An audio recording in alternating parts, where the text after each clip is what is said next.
created everything. Look what a powerful being you are.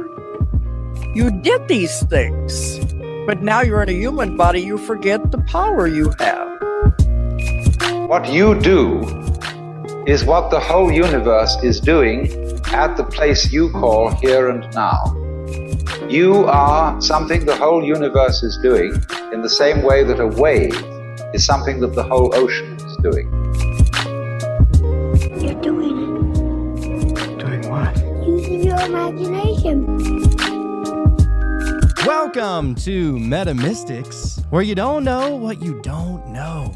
My name's Jonathan. I'm Sean. And today we have a very special first-time guest. Welcome to the show, Joann Marchese. Marchese. Oh, you got close. There it is. All right.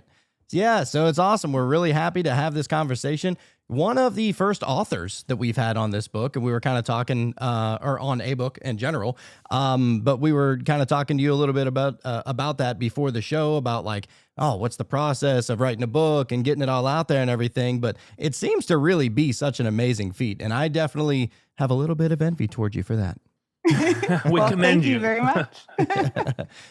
So if you would, could you let our listeners know about your book that is called The Game of Remembrance?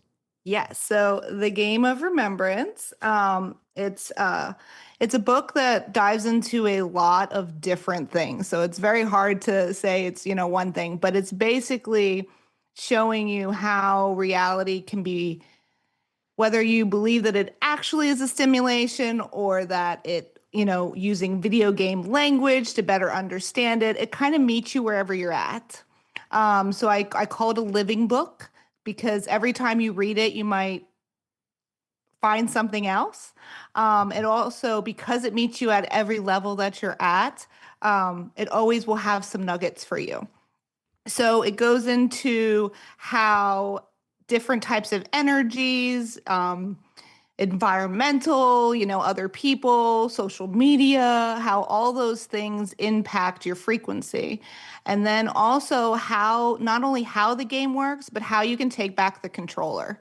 So how do you reprogram your beliefs? Because ultimately it's your belief systems that are running and creating your reality for you. Absolutely. So if you believe that the world is against you, the world is going to consistently prove you right? The universe always wants you to be right.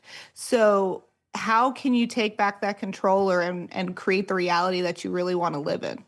I love it. I love that you put it into like simulation mode, because I think that's a pretty good idea. Say what you want about the nature of this reality. I don't even think we have the words to describe what is actually going on here, but a simulation or a matrix, I always like to say it's a dream, kind of all the same thing, actually, whenever you really put it into that perspective. Oh, exactly. I like the game language because then it, just like anybody that plays a game, what's the goals, right? You have challenges, right? You build up skills, and, ultimately you're trying to have fun. So, Right. so that's why I decided to make it that way, because it was the best terms that I could come up with, the best wording to describe how the entire, the whole spectrum from, I describe atoms as pixels, right? So it's describing every piece of your reality to kind of digest it in a way that is in words that anyone can understand. So it mixes not just, the mystical world, but it's definitely based, I have a lot of scientific backing to how some of the some of the methods work, psychology, neuroscience, quantum, I have some quantum physics in there. So it's kind of takes all of those theories and kind of puts them all together in a way that anyone, like I said, anyone can understand it. So even if you're not don't want to take it on a spiritual level, but just want to figure out how to take your reality back, you can understand it. Like you don't need to have big, these big spiritual definitions to really understand it. I love that. I love that you take in consideration, the psychological understandings of these things, because like the video game analogy that you were making, you can reprogram a video game. Like a video game might have a certain set of parameters and things that Mhm. you may not be able to do, or at least in our reality, the things that you don't believe you can do, and so you can reprogram the mind and have more fun in the video game. Exactly. Exactly. Yeah, and it seems like there's what's fun about that is that, as far as like programming the game, I feel like a lot of people put on like a lot of challenges for themselves and they don't even Mhm. know it. Our one of our favorites, our magician friend, Lord Byron Jester, shout out. He said that a lot of people just go around cursing themselves all day. They don't even know it. Mhm. And just building these obstacles, and they're just making their life harder than it needs to be, almost like it's a subconscious kind of programming that's going on, and they don't know that they have any Exactly. power or any kind of control over it. So essentially, you can kind of take it and like, all right, is my life really hard? Let me just lower that down to the easy setting for a little bit. You know what I mean? Like see how much fun Yeah. it can be, because whenever you understand that like you're the master of your own feelings, and you're the master of your reaction, and you're the master of your awareness, it's like, man, the game does get a lot easier. Oh, it so does. It's not Especially when you entirely clear without its out. challenges. Yes, and when you talk about, subconscious programs, that's kind of what I get into, because we build these subconscious programs, especially, a lot of them come from before we're 7 years old. Well, we don't remember, the things that occurred that built those belief systems, and they're passed on from generations. So if your parents didn't heal something in you, guess what? You're the one that has to heal it. But the magic of it, which I can only call it magic, Yeah. is when you heal it within yourself, you actually heal your children. You actually help heal your parents and your grandparents. They might not all rise to where what your level of awareness is and understanding, but you can definitely see the shifts in them. Oh, Um, absolutely. so Yeah, I mean, it's miraculous. and especially whenever you, instead of looking at life as linear, and you can see it as cyclical, as almost all the ancients always talked about. Mhm. I mean, that's the whole idea around the Mayan calendar, right? Like it's all cyclical, and all of the what is it called? The Yud, shoot, I forget what it's called, but there's another. I think I know what you're talking about. Yeah. There's a bunch of other different ways that have looked at the nature of this reality as cyclical. But if the idea that you can go in and heal your own 7-year-old childhood self, Hmm. and like have that have other effects outside of just you, because it's really all you in the end anyway, isn't it? Like, I know. do It you is. do you prescribe to the whole idea that everything is one? Yes, yes. Now that doesn't mean that you have to agree with everybody's point of view. We're all here to play different roles. And the thing that most people can't get behind is that everyone's playing their roles exactly the way they're supposed to. Hmm. Even if it's something where you would think would be negative, right? But Hmm. they all have a purpose. And when you can accept that, and then start to realize that everyone's mirroring back to you, because this is the thing, the universe wants you to heal. That's why people stay in cycles, right? It's because you need to break out of those by seeing what is happening that you need to change within yourself so you can move forward.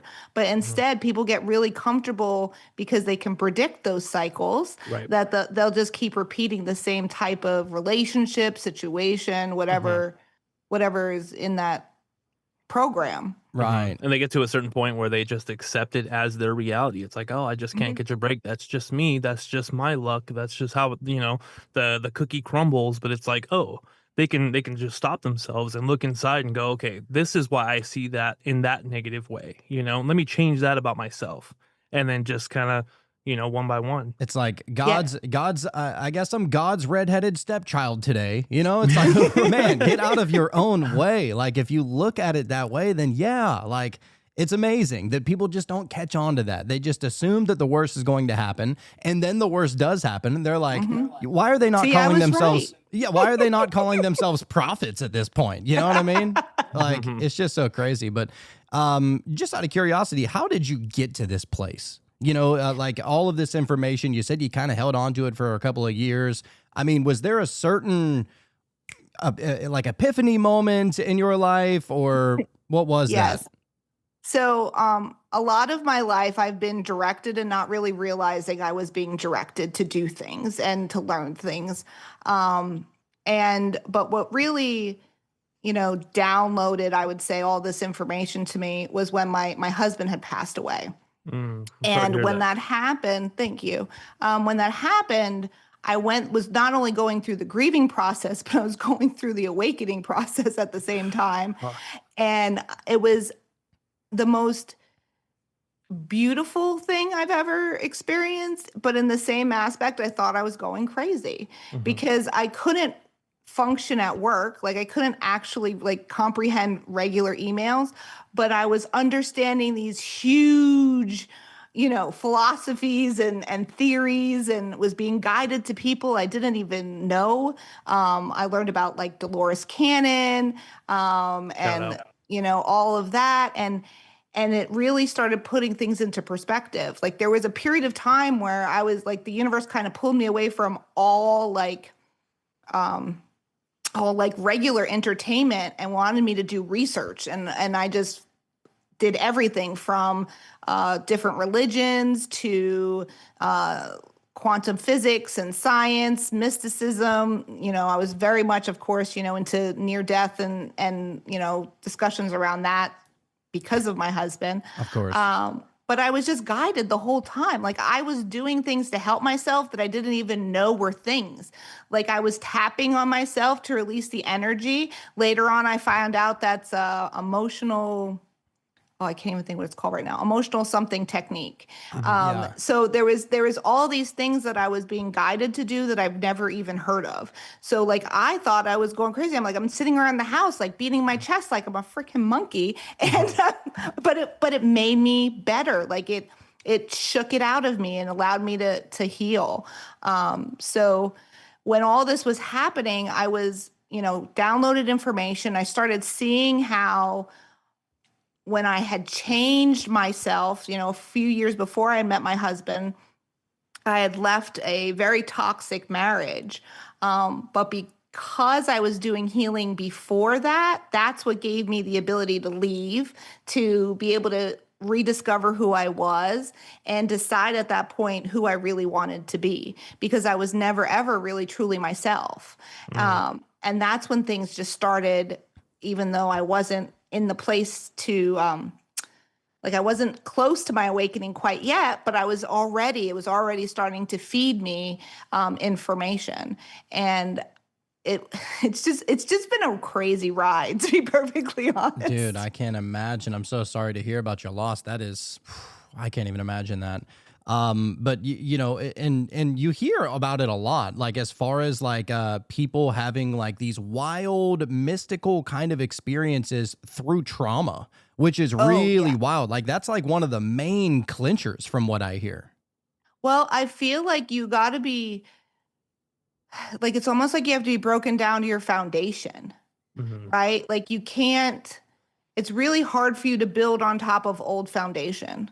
Mhm. So, when he had passed, like literally all my belief systems were ripped away. Mhm. So like things like that used to drive me, like money or, the way I looked or what people thought or any of those things, I didn't give a crap anymore. Mm, So I had no foundation, and I was, I didn't know where I was going to go after. So I was, I kind of just surrendered and wanted to stay open. That was the one thing that I said, I wanted to be open to any kind of experience that he wanted to send to me. So in order to do that, I had to believe in anything. Like I did not limit any of my beliefs. I still don't. Like I have theories and I have seen how things work, but I always want to keep my mind open to anything, because as soon as you shut it down, you start limiting it. Mhm. Like for people who say, magic's not real, right? Like boom, so you'll never see magic, so it's right? not Right. So real now. Yeah. yes. Yep. So I don't want to limit my reality. I want to try to experience as much as I possibly can. 100%. And that's why literally like our tagline to the show is you don't know what you don't know. And Hmm. honestly, like even the stuff that you do know, you kind of shouldn't all the way know. It's Well, like a Even that you probably just don't know all the way. yeah, well, yeah. and you learn the more you know, the less you know. Like Exactly. he just Yeah. and when I came out of my awakening, I was in a different place than I'm even at now. Like I was like, oh, I know everything. Oh, everything's gonna be fine. And then it was like, oh, I have to go save the world. And then, you go through all these different phases, Yep. and then you come back to being like, no, all you have to do is really save yourself. And the Right. rest kind of works itself out. Yeah, there Yep. is Beautifully said. there seems to be like a rapid evolution over time once you start God. like accepting things and looking into things and just being open-minded and with all of that, all that research and that being open-minded, it's just as important to learn new things as it is to unlearn things.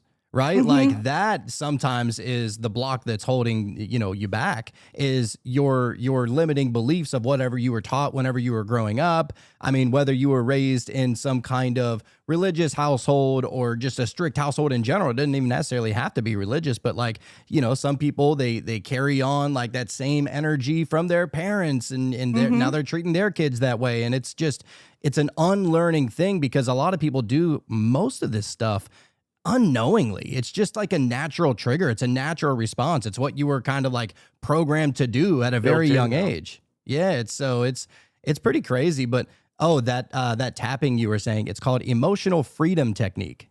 That's it. Interesting. And that's something that you were just doing naturally because it felt good. It Hmm. made you feel a little bit better in the moment. And it's They like were that gnosis to just do that is Well, just I would feel that like I was feeling it like build up. And so I would like tap and it was like releasing that energy inside me.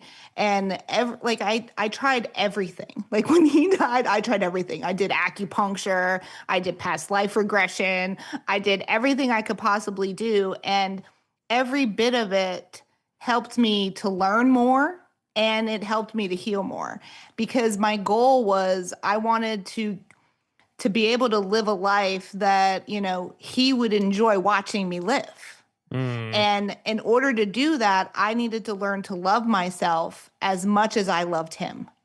And not allow other people to stop me. In the beginning, I know I sounded crazy to people. And I was always thankful because the universe always gave me the right person to be around when I was in certain parts. I thought I was going to be alone right after because I had moved to Florida and to be with him, and all my family was up north. So it was just me and him. And I was like, well, as soon as he goes, like, they're not going to get down here fast enough. I'm going to be in this period of like this dark energy. Like, mm. what I thought was going to happen didn't happen at all. The things I was fearful of coming up to, his death, I didn't experience. Like as soon as he died, like he was right in my ear. I had some weird experiences with a friend of mine who's a psychic. Like he was going to her and telling her stuff to tell me.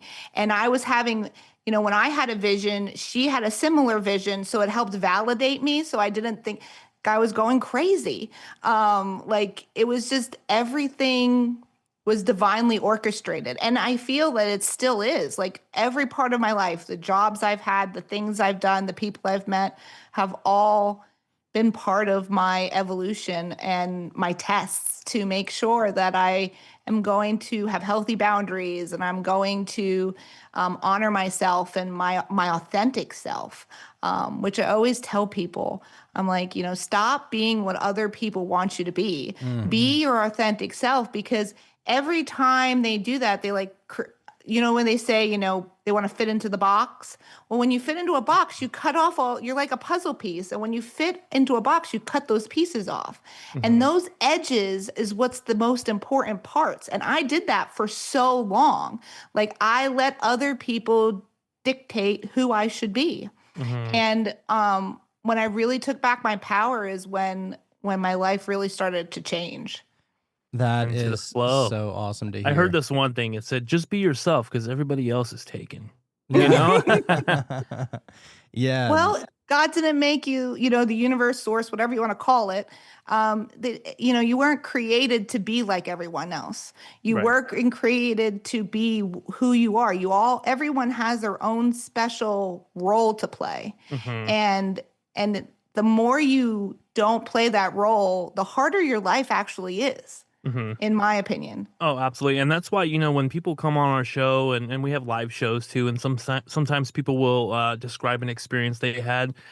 We take it at that surface level. We look at that as in that is a real thing. Just because that I haven't had that experience doesn't mean it's not real. And so we're all supposed to have different experiences. I think Mhm. that's the whole point. But whenever someone goes, well, that's not possible, there's no way that's real. It's like, no, I think that's defeating the purpose. I think that that's really kind of holding us back. It's just Yeah. it discredits people. Whenever you say, "Oh, I don't believe that happened," or "That's not real," or "You made that up," or whatever, I'm like, dude, an experience is an experience, and and you see people talking like profoundly about their experiences. Their experiences change their life. It changes their worldview. The lens that they look at this world is shifted now. And I actually, so I have another podcast. It's a conspiracy podcast. We cover like a lot of alien, invasions and stuff like that. Not invasion, but back in the 50s, there was this little town in Texas, and there was like 12 or 13 different people that all experienced the same thing. Basically, like this craft or this orb-like object going down and landing in the center of the road as they're trying to drive their car. And as they're approaching it, their car shut off and it doesn't work anymore. All the electricity, in the car is completely out. And so they get out of the car to take a good look at it. And as soon as they take a couple of steps closer, the thing vanishes and it just jumps up like light speed, right? And there were like 10, 12, 13 different accounts of this all on the same night in Levelland, Texas, back in 1957. Wow. And it wasn't even just regular like civilians. Like there was a firefighter, there was a cop, there was a farmer, there was like a bunch of these different kind of personalities. And the government during that time, to monitor, to try and figure out like what's really going on with a lot of these UFO things, they had Project Blue Book, which in my opinion is kind of a scam. But back then, they would have Project Blue Book, and they would come and investigate. And you know what they chalked it up to? Well, these people were, just experiencing some kind of mass psychosis. Which made their car physically not work. And they saw nothing yeah. except for ball lightning and St. Elmo's fire, which is basically like another form of lightning. And it's like crazy, man. Like I feel better now. Yeah. And it's like, you just discredited all these people. Imagine all those people that have to go throughout their lives now. And they're like, man, am I actually crazy? Did I really not see that? Well, what about those other 10 or 12 people that saw the exact same thing? Right. And it's like, man, I don't know. I mean, look, you can't go around just believing everybody's everything, but just be open-minded. That's all that it requires, I think. Absolutely, dude. Yes, and don't dismiss other people's experiences. If you can't understand them, that's fine, right? Like, there's certain things that, people experience that I don't quite understand. But that doesn't mean I don't think it's true. At least not to that person. And if you look at it again through the lens of a video game, right? Simulation, we are all experiencing different realities. Every single one of us. Even just the three of us in this chat are experiencing this completely differently from each other because we're experiencing it through our own beliefs, our own experiences, our own thoughts, right?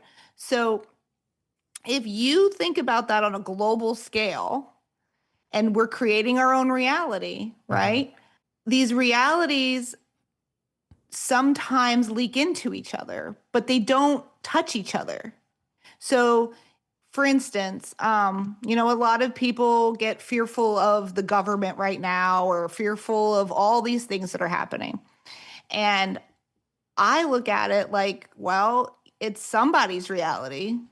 It's not necessarily mine. Yes. I don't pay attention to the news. I don't pay attention to any of that distraction because, again, I want to build my own reality, right? So if I want to build my own reality, I got to keep all my energy as close to me as possible. So I'm only focusing on the things that are immediately interacting with me because that's my game, right? So if people are, if people can detach from the thought that that might be part of their reality, they actually can be able to enjoy their reality because the suffering that I see in people or the worry, it's taking away from them to enjoy the now. Yes. Mhm. And Yep. this stuff has never gone away. Like there's always been crazy stuff that's happened, go back as long as you want, there's always something happening. And, so if you can't create joy now, when will you ever create joy? Oh, Right. you Like think about constantly it, just like, waiting for it, just Yeah. waiting for something to happen to finally start living your life. And on this day, dude, I'm gonna be happy. But yeah. not right now though. You know, I know. Yeah, it's so it's like, silly when you think about it because you think about Mhm. it. What was it like? There's all the crazy, and we don't.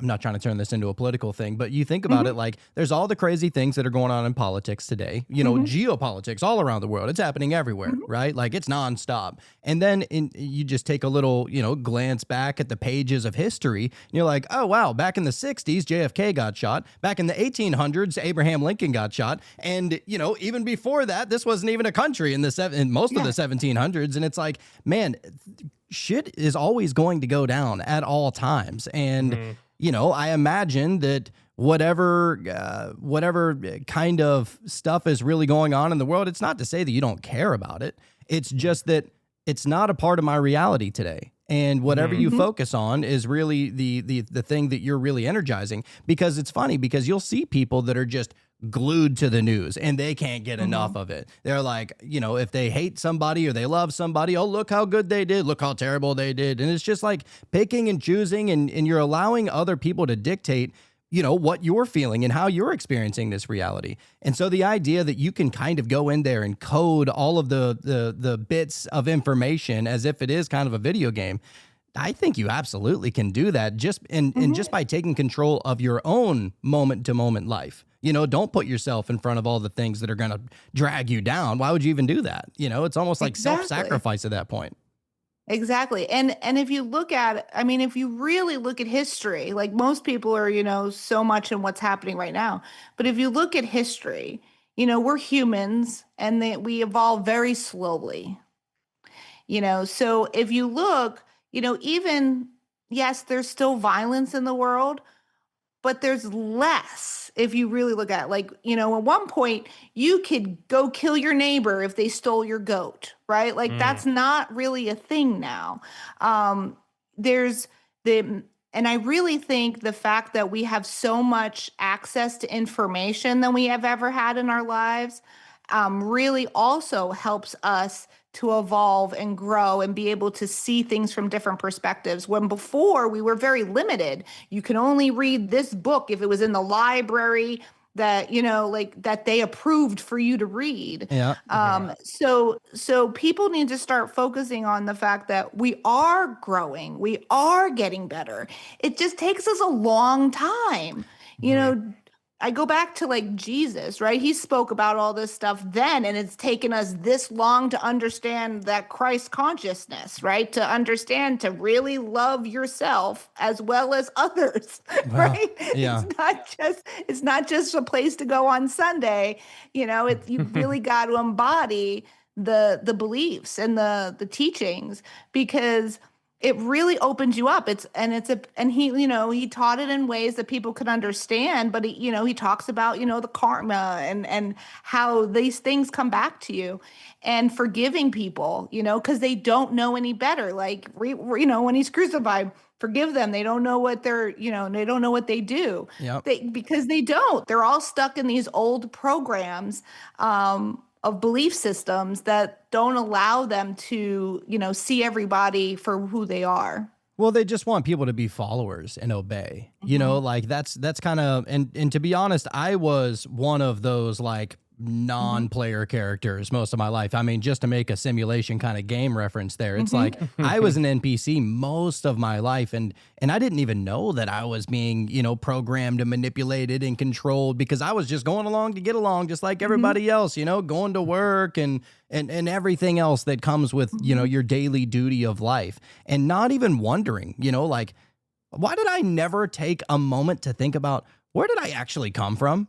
Well, where was I existing before this? Where am I going after? And why, and even back then you would see, which I didn't even know the term back then, but it's like, I didn't even know what synchronicities were, but I knew I've seen them, and why is it that some movies speak to you? You know what I mean? Like, why is it that a certain tone can put you into a certain, like, almost loving trance and being more open and being more forgiven and all of these things? And it's once you have that wake up call, and everybody has their own kind of awakening process. And I mean, some people have it all at once, and some people, it's happening a little bit day by day, and it seems like kind of insignificant at the moment, right? But you stack those up, a day after a day after a day after a week after a month after a few years, and all of a sudden you're just like, you know what? I think I'm not going to go to the mall today because I don't need to buy any more materialistic shit, Just after a while, you get there. I know. And women, it's even worse because you have to, they put into your head, you need to get your nails done. You need to get your eyebrows done. You need to get your, your hair done. You need to always have the highest fashion and all this stuff. And I'm not saying that you shouldn't do what makes you feel good about you and how you want to present yourself to the world, but feeling the need to be and dress like other people in order to fit in is not the same thing. Right. And most of my life, I was programmed very early, especially if you grew up in the, the 80s, early 90s, TV was over sexualized. Like women's roles in TV. So like at a young age, I was like, yeah, that's all I can be is this, this. Like Jessica Rabbit. Yes. Like I have to be this role. Otherwise a man's not going to want me. They're not going to want me for me or my personality. I have to look a certain way or, be promiscuous, you know what I mean? Not promiscuous, but, be more open to allowing men to have more of what they want and less of what's good for me. And I started doing some of that subconscious reprogramming myself. And that's where I kind of started to start seeing how it affected my life, because I had this belief that like sex equaled love. And that really, just that little belief threw off my entire, how my relationships were, how I would carry myself. And once I reprogrammed that, as well as a bunch of others, I was able to heal enough to get my strength to leave a relationship that wasn't good for me and be able to recreate who I wanted to do or who I wanted to be. And because of that, and the universe guided me to be a Reiki master. I didn't even know what Reiki was. And it was like, you need to go find a Reiki master. And I lived in the middle of freaking nowhere. And I'm like, where am I going to find someone to teach me this? Right. But somehow somebody opened a shop near me, and I started taking classes, and I started to explore other things. And that was way before my awakening. And because of that knowledge and that experience, when I was going through my awakening, I started to see how everything tied together. And I was given like instructions of how to combine different methodologies together so that you can reprogram your mind literally overnight. And so in my book, I teach you how to do it yourself, which doesn't really work as quickly because you're kind of doing it while you're conscious, right? So you're not really tapping into the subconscious. And you still have to build that belief to even get behind it to add the fuel, right? Correct. So you're building the belief, doing the action, doing the belief, doing the action. And it takes a little bit, but it'll get you there. But when I opened a coaching business. It's called Infinite Mindset Coaching, where I help people identify the beliefs and reprogram them, as well as do energy healing at the same time to remove it from the body, because the body's like the last part of it. Like you can heal it in the mind, but you still got to heal it in your body. And the body needs to trust that you are going to behave in the certain way of this new belief to be able to actually calm down your nervous system. So this method, I've been able to help people literally change their lives overnight. And it has been such a blessing to be able to watch people like just go from being in such a unworthy, fearful state to loving life and doing things that they wouldn't have normally done because it makes them happy. You know That's what is beautiful. so crazy is so I recently started doing this thing because I'm really trying to get a lot more familiar with the tarot, and not necessarily needing like a cheat book to read the definition from, because and we've been doing this for over 2 years. We'll read a card at the end of every show, and usually it correlates with, you know, the energy of the show, shockingly crazily every single time. And But we so do rely on that book. So but I we think that's do. probably why we haven't learned as much as we should, because we're just like, oh, we're just going to look at the book, get the Yeah. answer, and move on, you know? So go Exactly. forward. And My you bad. know what's and so ever since then, well, for the past week or so, I have been trying to pull a couple of cards every day. Usually just trying to get more familiar with it, but I'll ask it a question, whatever question, right? Like, how's my mom doing? How are my kids doing? You know, just stuff like this, you know, kind of insignificant, not insignificant, but, you know, it just informative kind of In a information. playful way. In a Mhm. playful Yes. way, right? Yeah, that's perfect. And so I was like, you know what? I haven't pulled one today. Let's see what Joann's energy is going to be bringing tonight. And I shit you not, and I hope you can relate with this, but it's the Queen of Cups. And Yes. which is so crazy. And I have, you know, that deck that has like the cheater kind of definition on it, you know, the beginner deck. And it says femininity, compassion, kindness, empathy, supportive, counseling, or therapy, which is like Dude. so spot Come on with on what now. you're, what, like, I feel that energy coming through. And then that's what you do with your infinite mindset coaching. Yes, yes. So And crazy. I like tarot too, and I don't really follow the normal guidelines. I don't do a normal type of spread. I just do it however I feel called to. Sometimes it looks one way, sometimes it looks another, and I read the cards together as I'm intuitively guided. So tarot is basically a focal point for your own intuition. So you don't necessarily have to, if you're interested in learning tarot, you can, you know, learn the formal definitions. Some of that might help, but I feel like it's it's your intuition. Like it's just another tool to help you focus it. I did when I first started learning tarot, I was in a tarot class and they were saying that like use your intuition, don't read it for the meaning. And I looked at the card and I looked at the lady and I go, "Are you pregnant?" And she said, "Yes, nobody knew." What? And I was like, "You got to be Oh, freaking kidding me." Like give me chills. so Wow. Love it. so yeah, it's a way to kind of help, you know, because so I'm what I would call a clairsentient, which is just knowing. I am a little clairaudio, a little clairvoyant, but mostly sentient. Like it's mostly thoughts. So Mhm. when you're clairsentient and you have and it's just thoughts, trying to discern them from the ones that are coming in from your autopilot and your subconscious reprogramming, it can get confusing because you'll doubt it. For a long period of time, I doubted my intuition. And once I started to kind of trust it, is when it started to be actually more accurate.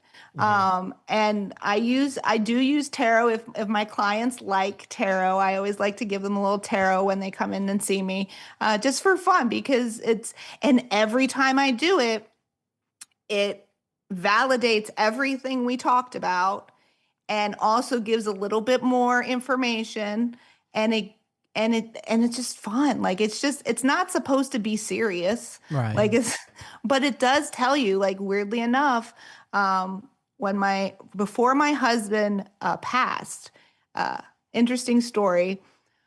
I moved in with him August 12th and he died August 11th. We Whoa. had exactly 1 year, 365 days. So Wow. I knew like it was all divinely orchestrated. Like I saw it as it was happening, right? But in the beginning, when I first moved in, like this voice came to me and says, you know, you're going to have to love him really hard and lose him. Are you going to be okay with that? Now, he was older than me. So I was like, yeah, you know, 1 year, 20 years, whatever, no time was going to be enough. But because that voice came to me, like I lived every moment to the fullest with him. You know, like I tried very hard to make sure every day was amazing. And I'm so thankful I do, because I don't have any regrets over any part of our relationship. That's great. But when he got cancer, and I can't remember if I did the tarot card right before or right after. We got married in March. I mean, to be honest, we were going to get married anyways, but we got married that quickly because he needed a knee surgery and I needed to put him on my health insurance. So that was kind of why we did it. We ended up finding out he didn't need a knee surgery. The next month, we found out he had cancer. And he went from being super strong to being completely dependent on me, wheelchair bound, like completely dependent. And when I did a tarot card reading, I got the Tower card. And I was like, fuck. Like, Wow. and it really was like it was a tarot. It took me down to my foundation and I had to rebuild it. But in the same aspect, like I said, it was one of the most beautiful experiences I've ever gotten to be a part of.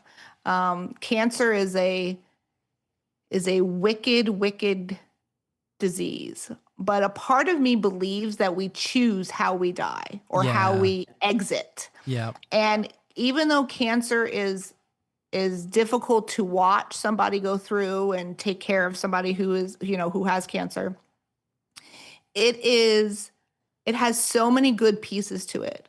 It allows people the opportunity to build those relationships, up, fix anything that they need to fix before, they leave.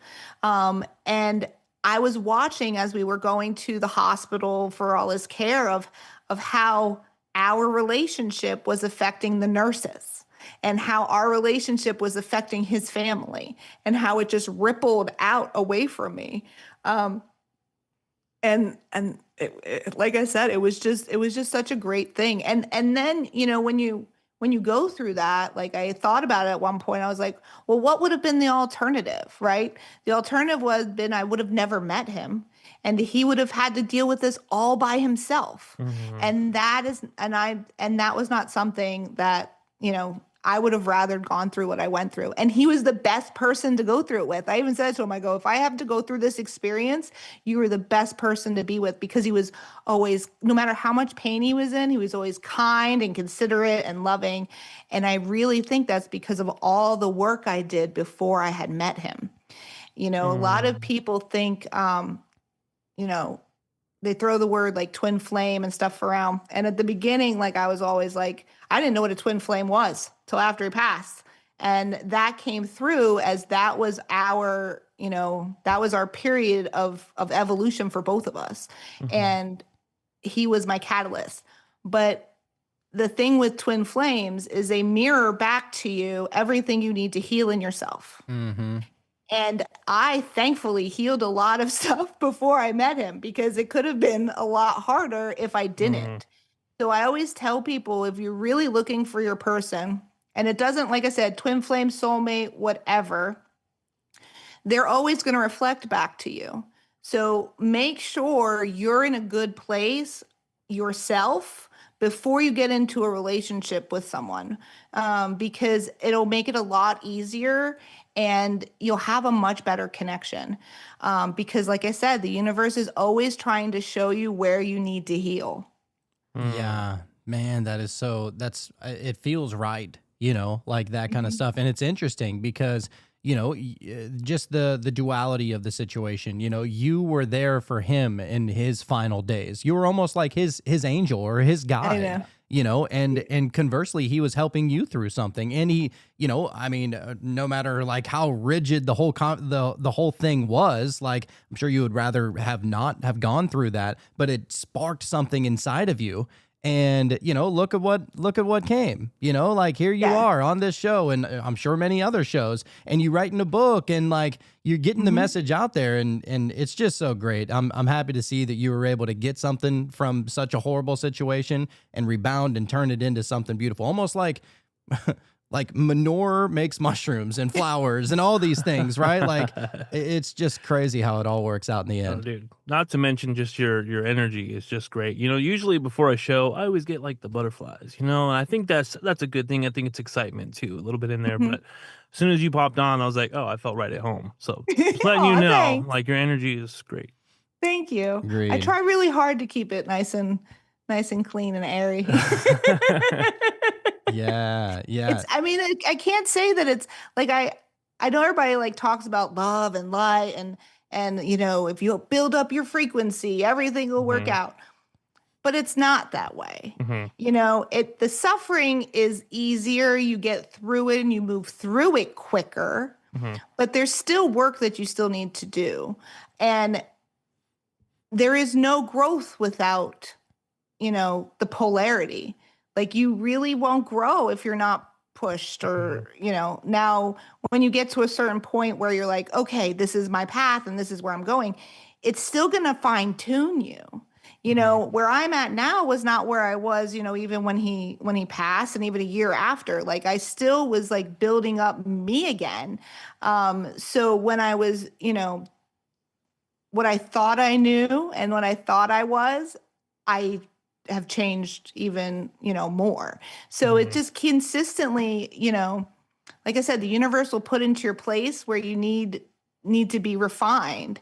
And when you take that pain or suffering or just even, a car accident, right? Something even that small, and you take it and you can alchemize it into something that's working for you, it changes the game. Like, what are you going to do with your pain? Like, are you going to let it make you stay where you're at and just suffer through it for the rest of your life? Or are you going to change something and make something beautiful out of it? Exactly. Always a reason, you know? Mhm. There's always some kind of divine plan. You were saying earlier about how you kind of dipped your toes into like the magical kind of stuff. And I'm just kind of curious as to like, all right, so you mentioned about, past life regression and Reiki and stuff like that, but what of the magical realm have you really gotten into? So interestingly enough, like I said, I feel like my path has been kind of laid out even early. Like my 13th birthday, my mom like introduced, me and my friends to like light as a board, stiff as a feather, remember Mhm. that? And like, Ouija boards and seances and all that kind of crazy stuff. And, back then when I was, in that period of time, the craft came out, all the, Mm. that stuff. And so, I even tried that, I dabbled a little bit in it then, but then you kind of get into your adult world and you put it all aside. Mhm. And then, as I got older, when my husband got sick, I was like, well, we're going to try everything that I could possibly think of. Yep. So we did, some rituals to kind of try to help heal him.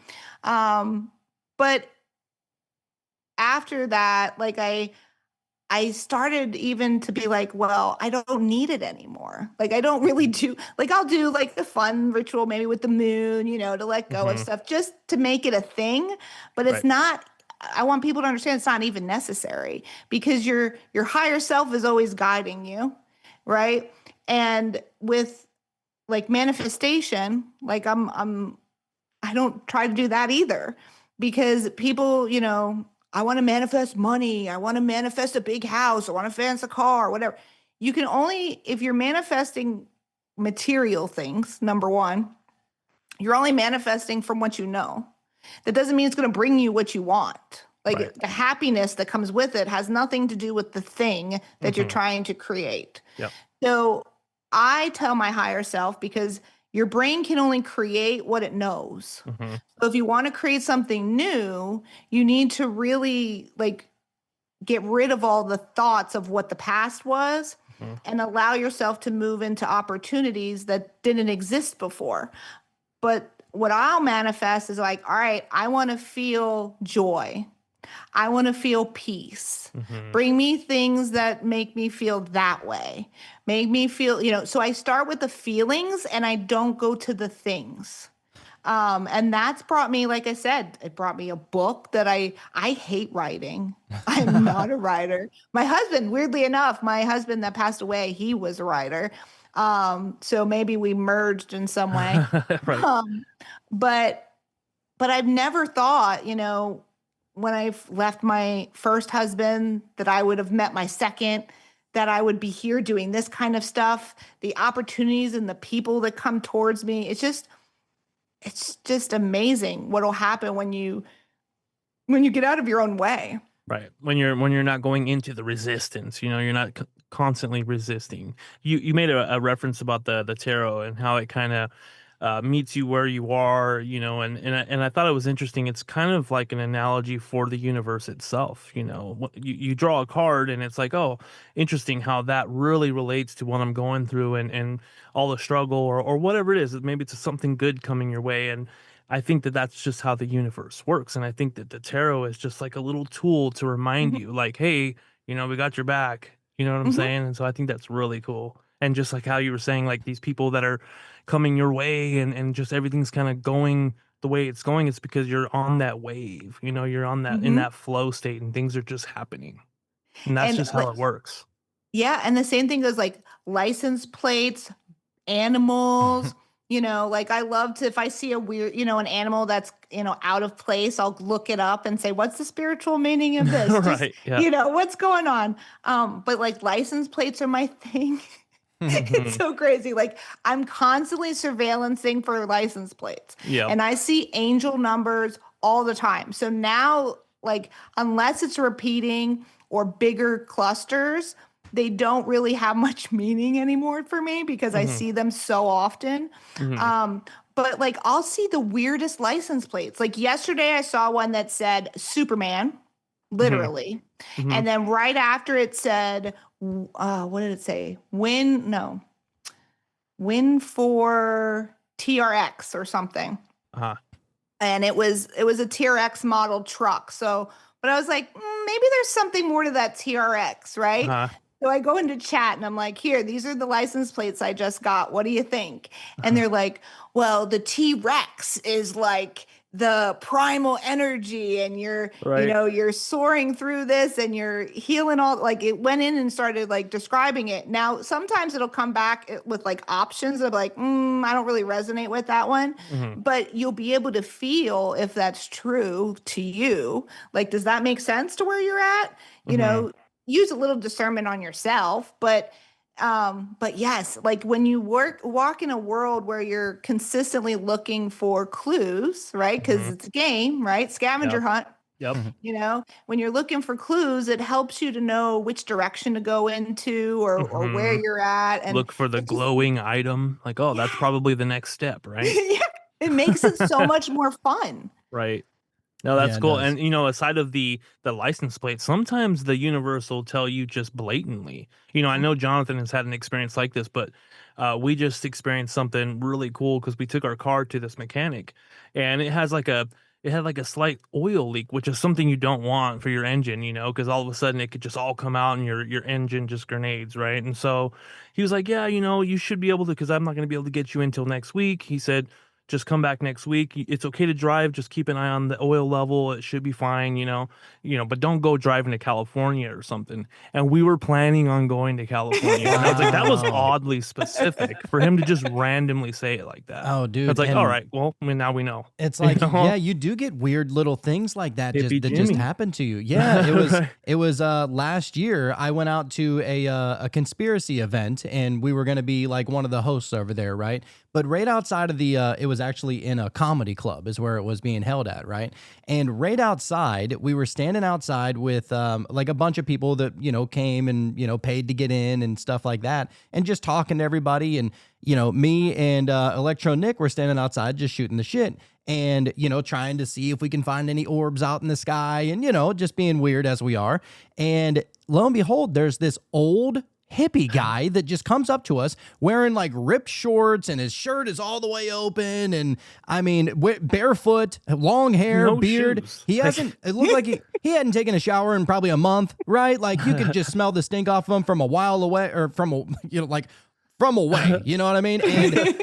But he comes up and at that time, I was thinking, oh man, you know what? I'm saving up. I really want a cabin in the woods. Like I told everybody on the show about it. I was telling my parents and, my kids about it. I was like, we're going to be some wizards living in the middle of the woods. I want to get a cabin away from everything, and maybe we'll have some chickens and some goats and all that, the whole thing. Right.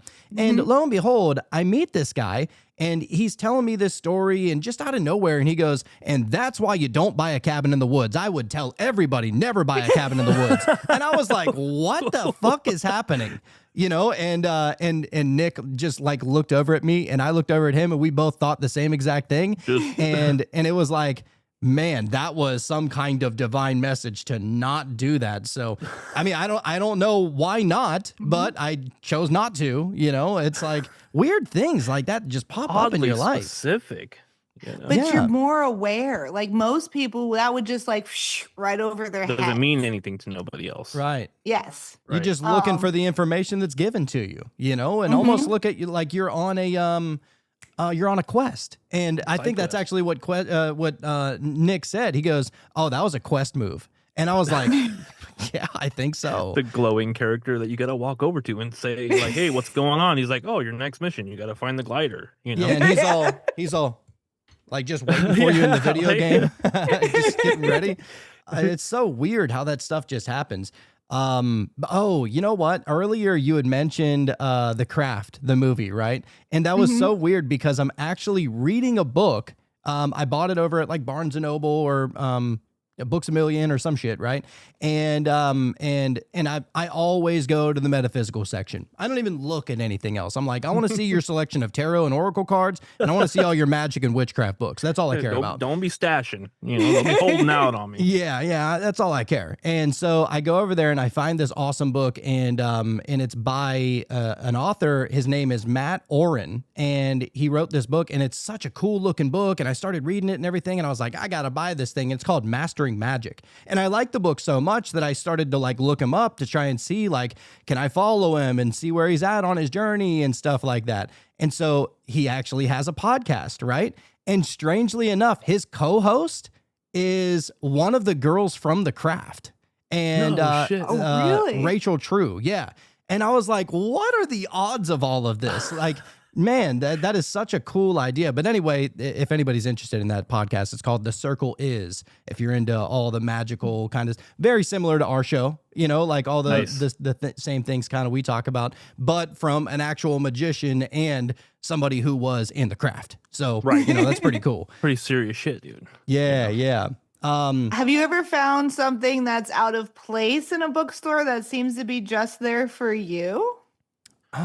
Interesting. There's a couple of tarot decks that they weren't like multiples. There was like only one. And I'm like, this one's for me then. I'm going to get that one, kind of thing. But what's your experience with that? So I've had that happen actually a couple times. I had one was a book that was written by, and I can't even think of who wrote it. But it was a monk. And it was the only book in the whole store. And it was written really weird. Like it was a weirdly shaped book. It wasn't like a normal size book. It was square.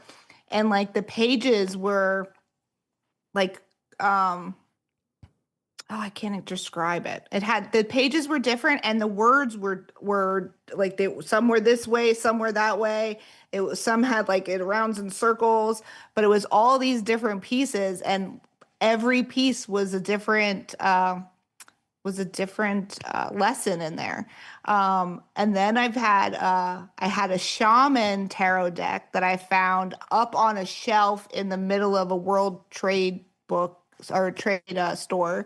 That was away from everything else. And that's been like one of my favorite decks because it really gives you a lot of information. It's like an oracle type of deck where you description.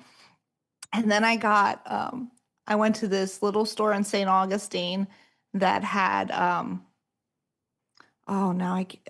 David Bowie. Oh yeah. The guy that did his artwork for his albums came up with a star tarot deck. Wow. So I have like this, they're beautiful cards. I'd only use them for special occasions. But yeah, I have this beautiful deck from there. So yeah, like it's sometimes I just find stuff that's just there for me. Or Mhm. like I went to this crystal like convention and I really loved this huge dragon head that they had, but it was ridiculously overpriced. But on my birthday, I was at the beach and there was a smaller dragon head that was within my price range that was Right. like, here, happy birthday. You know, like there's always these weird things that seem to happen. Oh, that just reminds me. So I just like a month ago, I moved out to Arizona. I live in Texas, but I'm living temporarily out in Arizona, right? And so I went out to this swap meet out here, and they had one stand that was like metaphysical. You know, she had all the Mhm. crystals and the incense and the tarot cards and all these things, and I'm like, I'm immediately drawn to it. I don't even care about looking at anything else, you know. Mhm. And so I go over there and, you know, just your regular things. And then I see there's this Odin, like from Norse mythology, this Mhm. Odin sitting in his throne, right? And he has his two puppies next to him and he's holding like this big spear or sword or whatever it is. And I was like, I need that because I my need first I that. was like, I don't care how much you cost. I want you. And I think she wanted 60. I got her down to 50. But anyway, um, but the reason behind that is because in my what was that? My last past life regression, I've only ever had two of them done to me. And my last past life regression, I was like this guide or energy or something that was kind of like a watcher over another planet and everything. And not to bore you with the details or anything, but I was like, yo, these people forgot about me. I need to have more of an impact. And so I go to the manager in the sky, and lo and behold, it's Odin, right? Just sitting in a throne. And he has the whole eye patch. And I knew it was Odin, right? The beard and the whole thing. And I was like, yo, I need to go make like a better impact. And he goes, all right, basically like your wish is my command kind of thing. And he takes his staff and he puts it on my left shoulder, my right shoulder. And then as soon as he touches my head with it, I'm coming out of the womb as a human baby. And it was like the craziest thing. And Wow. so now I'm like, all right, Odin, he's one of my boys. I got to keep him close. But yeah, just the craziest things you'll just see pop up out of nowhere like that. You know, Hmm. at some middle, like, this is Lake Havasu. It's literally an oasis surrounded by nothing but desert everywhere, right? And just to go to a swap meet on that day, I don't know. It's Hmm. weird how synchronicities work like that, you know? Yes. There's another author. Um, Her name is Shanaz Sone. She wrote The Quantum Being, and she was on Next Level Soul. And I saw her on Next Level Soul, and I was really interested in her book. So I got her book, loved it. And then when my book was done, I was like, what the heck? I'll reach out to her, see if I can send her a copy. Right. So I sent her a copy. The the same time frame. Well, she responded, said yes, she would love to get a copy. I sent her a copy. The same time I sent her a copy, she ends up moving close, like she's like 45 minutes from me now. And so now we now we're hanging out. So Oh, like that's it's cool. like it's like weird things like that are happening all the time. Um so when when I'm uncertain, like I don't know what's going to happen next, or when I'm on that precipice of change, I've learned that I can now trust that everything's always just going to work out the way I need it to. Maybe not always the way I want it to, but it's Mhm. definitely always the way I need it to. Absolutely. Yeah, it seems Like you like said, that. it's in those moments where sometimes things seem dark or it's difficult that you're going to learn the most. You're going to garner so much more from those times anyway. So even if it isn't a thing Mhm. that you wanted, it was what you needed. So it's great. Yes.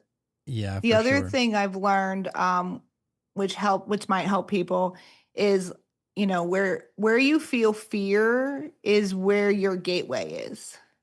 Mm. Like that's like where you can expand through. Hmm. Anytime I feel fear and I push through it and overcome it, then I am able to expand more and I'm able to, do more.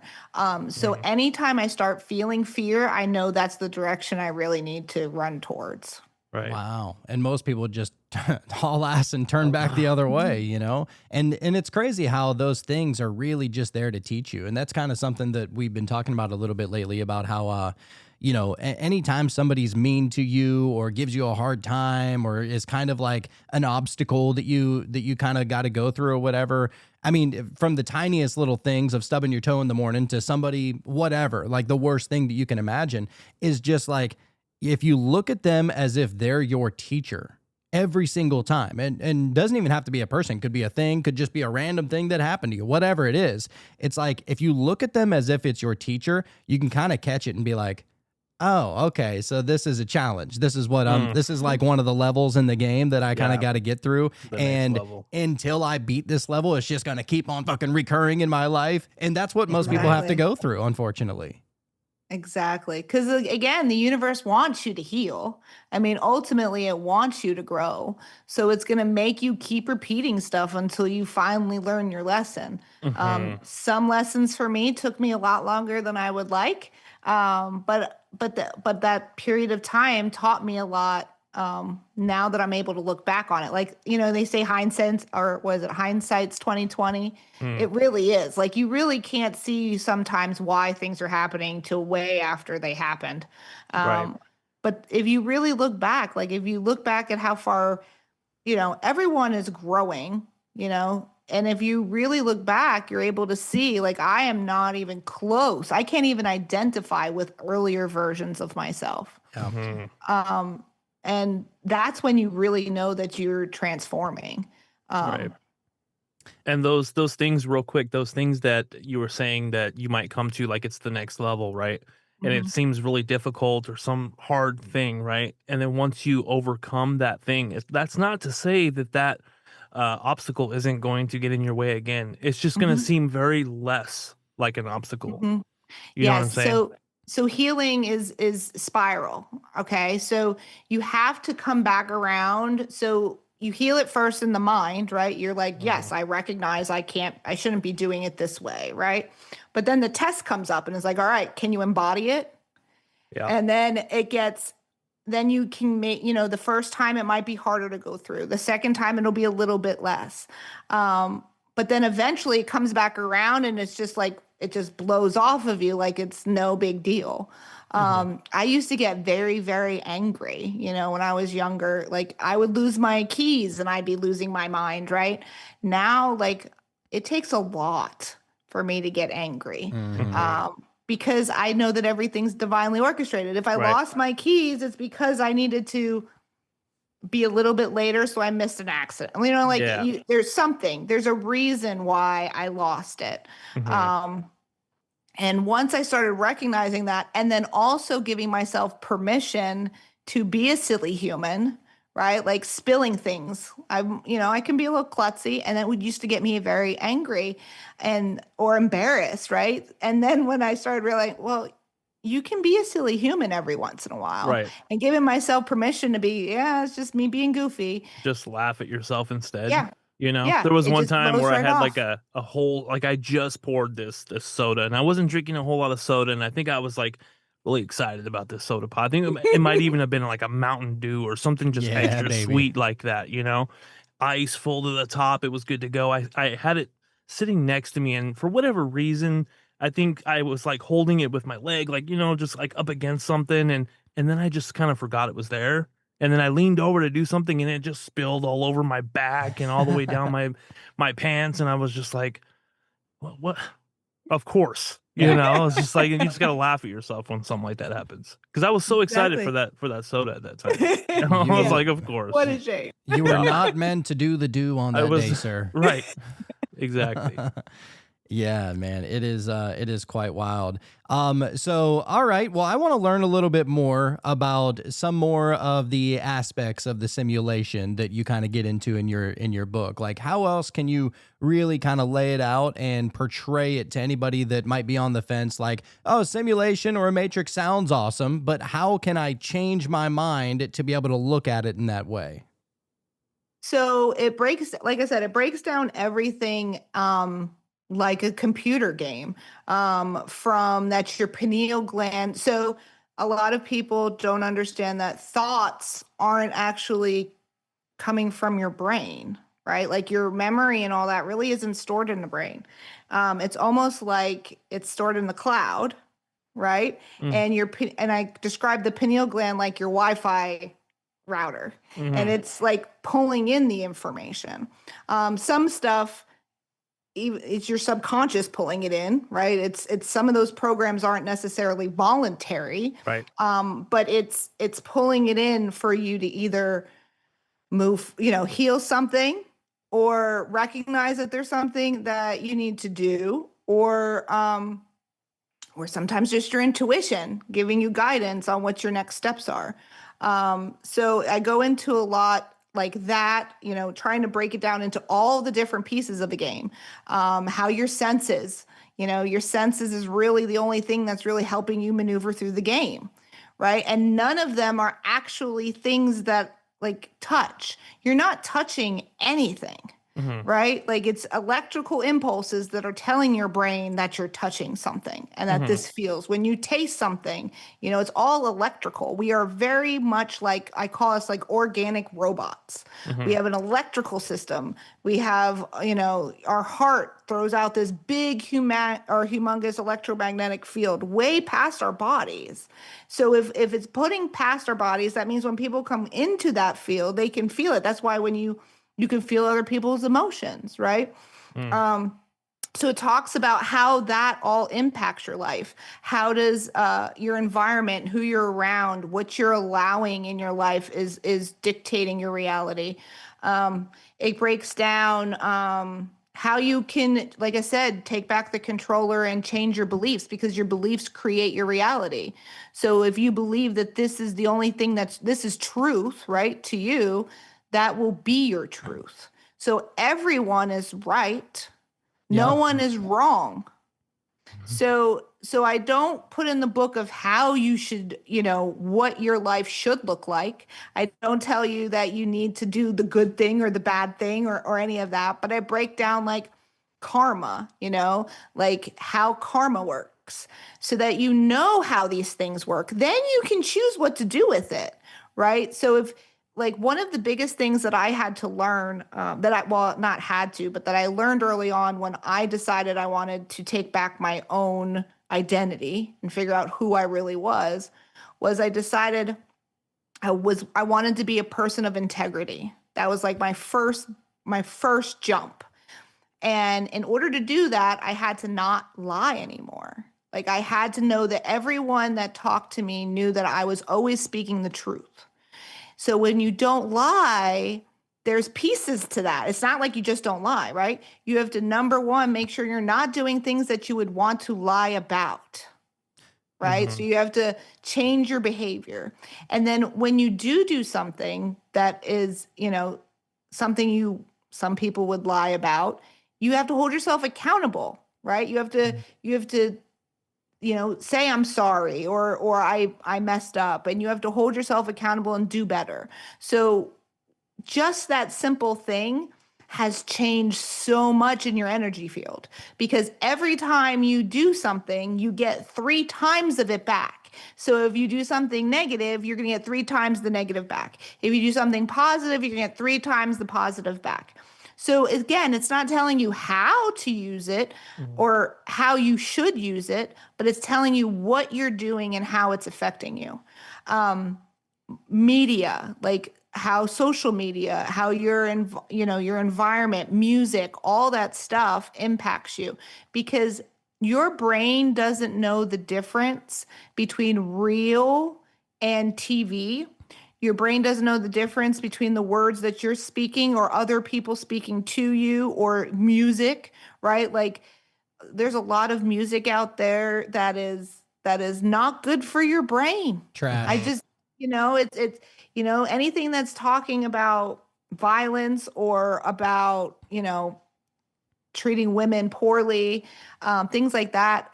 Yeah, it might have a good beat to it, but really you're screwing up your energy around you, Mhm. and how you speak. I've heard them say, your spells, like when spelling, right? It's you're casting spells. because again, your reality always wants you to be right. So if you say I'm fat or I'm ugly or I'm this or I'm that, you're pronouncing it as true, and the universe is going to reflect it back to you. The reality is like, say less. Yes. Yeah. Yes. But again, it's also, again, if you, it's still thoughts too, right? So Mhm. it's not just how you speak, but also how you think about yourself. You Yeah. know, are you a person who thinks themselves as a kind person who, you know, is able to work with people and make a better world? Or are you thinking that other people are out to get you and that you need to get up on them first and, Right. you know, or have to prove that you're right? Like Mhm. that's another thing, like proving yourself. You don't have to prove yourself to anyone. Yeah. So Just a loss it of talks energy, about, waste of yeah, energy. waste of energy. Mhm. Because again, people can only see through their own lens. Mhm. So if their belief systems, like I have one of my relatives and I am unable to communicate together. I've tried multiple times, but this person's belief system is so toxic to themselves that everything I say, they take as a criticism. And it's Mm. always showing in love, but because they believe that they are not worthy, they believe that they are lower or whatever, they project that outwards. It's mirrored. So, mhm. So recognizing when it's you versus another person's projection is also helpful. So it kind of talks a little bit about that and how other people affect you and how to be able to say no, right? Like having those healthy boundaries. But then it also goes into, like I said, reprogramming your belief systems, how to identify them, how to literally reprogram your own mind. And it Mhm. gives you other tools and sources of information of how, you know, other methods to do that as well. You know, somatic techniques as well as subconscious reprogramming. Oh, I And then it love goes it. into more information about people that, you know, the boss levels Mhm. and the people that are able to like push the game to its limits. You know, they have I don't know if I saw this on your show or not. I think it was on as well. But you've heard of the things that they're teaching with children where they're covering their eyes Mhm. Yes. and Yep. they're like teaching them to see without actually seeing. Yep. Like Yep. that to me is the next level. Yeah. People that can go in, you know, sub freezing temperatures and swim, that is beating the levels. You know, so I talk a little bit about, you know, those extreme humans Mhm. that really push the game. But you can ultimately experience anything you want as long as your belief systems support it. Right. Yeah, dude. Just become like meta human. But you know, Mhm. and this is so important. You know, not a lot of people talk too much about the subconscious. And I'm like, dude, it's literally the key. Like you have Mhm. to work on your subconscious. You have to understand and like become aware of what is going on in your mind, those self-limiting beliefs and self-doubting beliefs Mhm. and these structures that you build and you encompass your own mind into something just with your limiting beliefs and getting out of your own way. That is, dude, that is one of the biggest things that anybody can overcome because Mhm. you think about it. If somebody cuts you off in traffic or flips you off or says F you or whatever, right? Somebody just ruffles your feathers the wrong way. That's probably one thing that that person did to you that entire day. Meanwhile, compare it to your own mind and how much shit your mind talks on you. You know, like, Mhm. oh, you're fat, you're not good looking, you're not good enough at this, you're too slow, you're too, and it's always these like, man, like some of the most degrading things that you can imagine are constantly going on in your mind.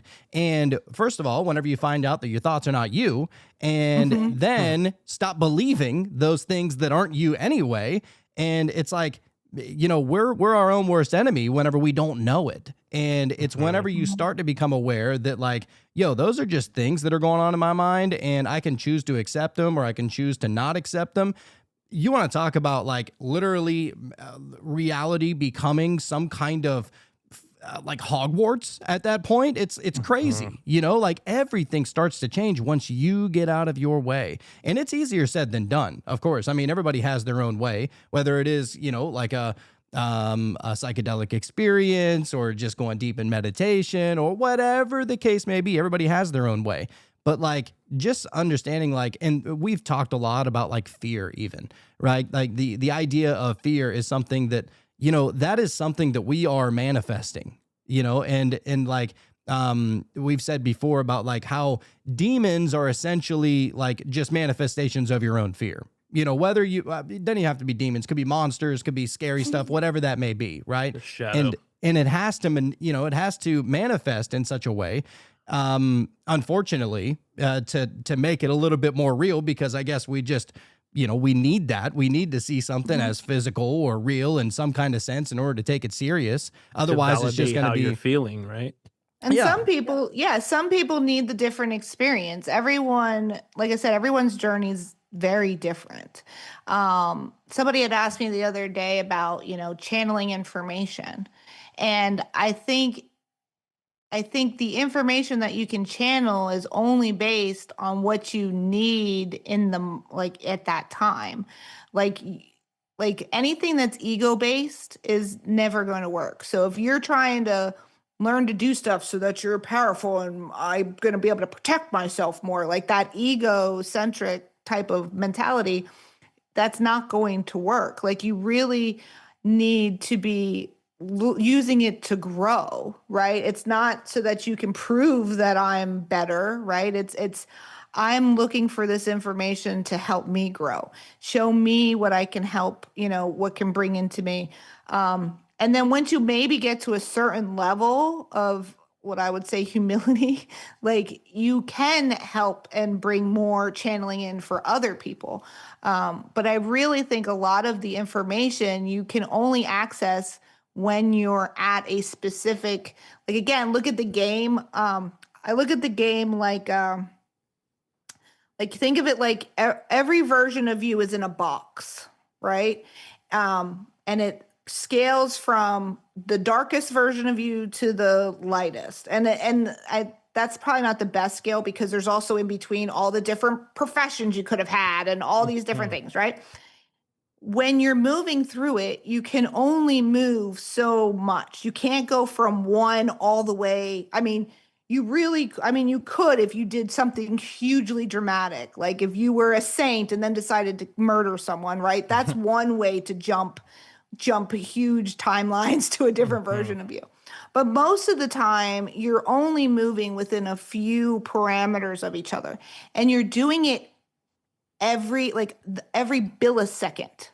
Like you're shifting different versions of you, like frames of a screen. So it depends on where you're at in that moment. So if you know that you can only move within the little parameters, then you know that you don't need to take these big leaps, but just take slow steps towards each thing. And eventually you get there. But it's easier to do it the small way because, again, you have to bring your body along, right? It's not just a mind game. Right. So you got to bring your body along, and your nervous system needs that smaller step, because if you take those big jumps, like if I went from losing my husband to being on a podcast with you with a book in like 2 days, my whole nervous system would shut down, right? So you have to know and understand you're bringing this body with you. I always call it like the child, right? You have to bring the body with you. So you got to make sure it feels safe. You got to make sure it's good so that you can anchor those things in and really fully embody them. Dude, this is something I've been thinking about too. And I think we've talked about it, but like the idea of Jesus calling God Father, and like, just think about that for a second. Like, what if, you know, your higher self, or, you know, your piece of the source, or whatever that is your higher self, and then like your meat suit is like your son. You know what I'm saying? If you start to look at it from that way. And so, you know, like Jesus, that Father, why have you forsaken me? And that whole, you know, kind of System of a Down song and whatever. But but no, it's interesting. As above is below. Right? Yeah, it's true, because, and that's what people forget too. Like, you know, your higher self's guiding you, but you're guiding your body, Mhm. Like you're the god of your body. How Yeah. you take care of it, you know, how you love on it, what you feed it, whether it's food, entertainment, whatever. That's all how your body's learning to trust you and how your body's learning to, like I said, it's like a child. It's your temple. Yeah. You know, you think about it, Uh-huh. and you were talking a little bit about alchemizing earlier, and we Mhm. talk a lot about like transmutation, and oh man, that can really, because you don't even know that you can transmute a bad thing into a good thing. But once you start to understand, the whole like hermetic principles and stuff like that, you understand that like all emotions and energy is on a pole, that everything is polar, right? And so if you look at the pole, and obviously the worst end would be let's just say anger, and the best end would be like totally bliss the fuck out. Like it's on the same pole. You can transmute that. Now, of course, it's easier said than done. But if you're super pissed off, you should almost get excited, because that energy is created now, and it's on a pole, and you can just move it like that toy. Whenever you were a little kid, just sliding the beads across the pole that way. I'm gonna take this bead from anger and bring it all the way over to happiness, because that energy is the same thing. It's just looked at in a different way. Yep. It's the same Yeah. amount of energy. Yeah. You know? Mhm. Energy is energy. And That's it's all it, dude. net positive if you look at it that way. It's just a matter of where on the pole it is. Well, Yeah. and emotion is just energy in motion, right? So it's part of the experience. So if everything is literally flowing through you, you're not moving through reality the way most people think you're moving through reality. It's more like reality is moving through you. So if the emotion, so certain experiences have to have certain emotions. Like you can't like go through grief and not go through sadness. Like that's Right. not going to happen, right?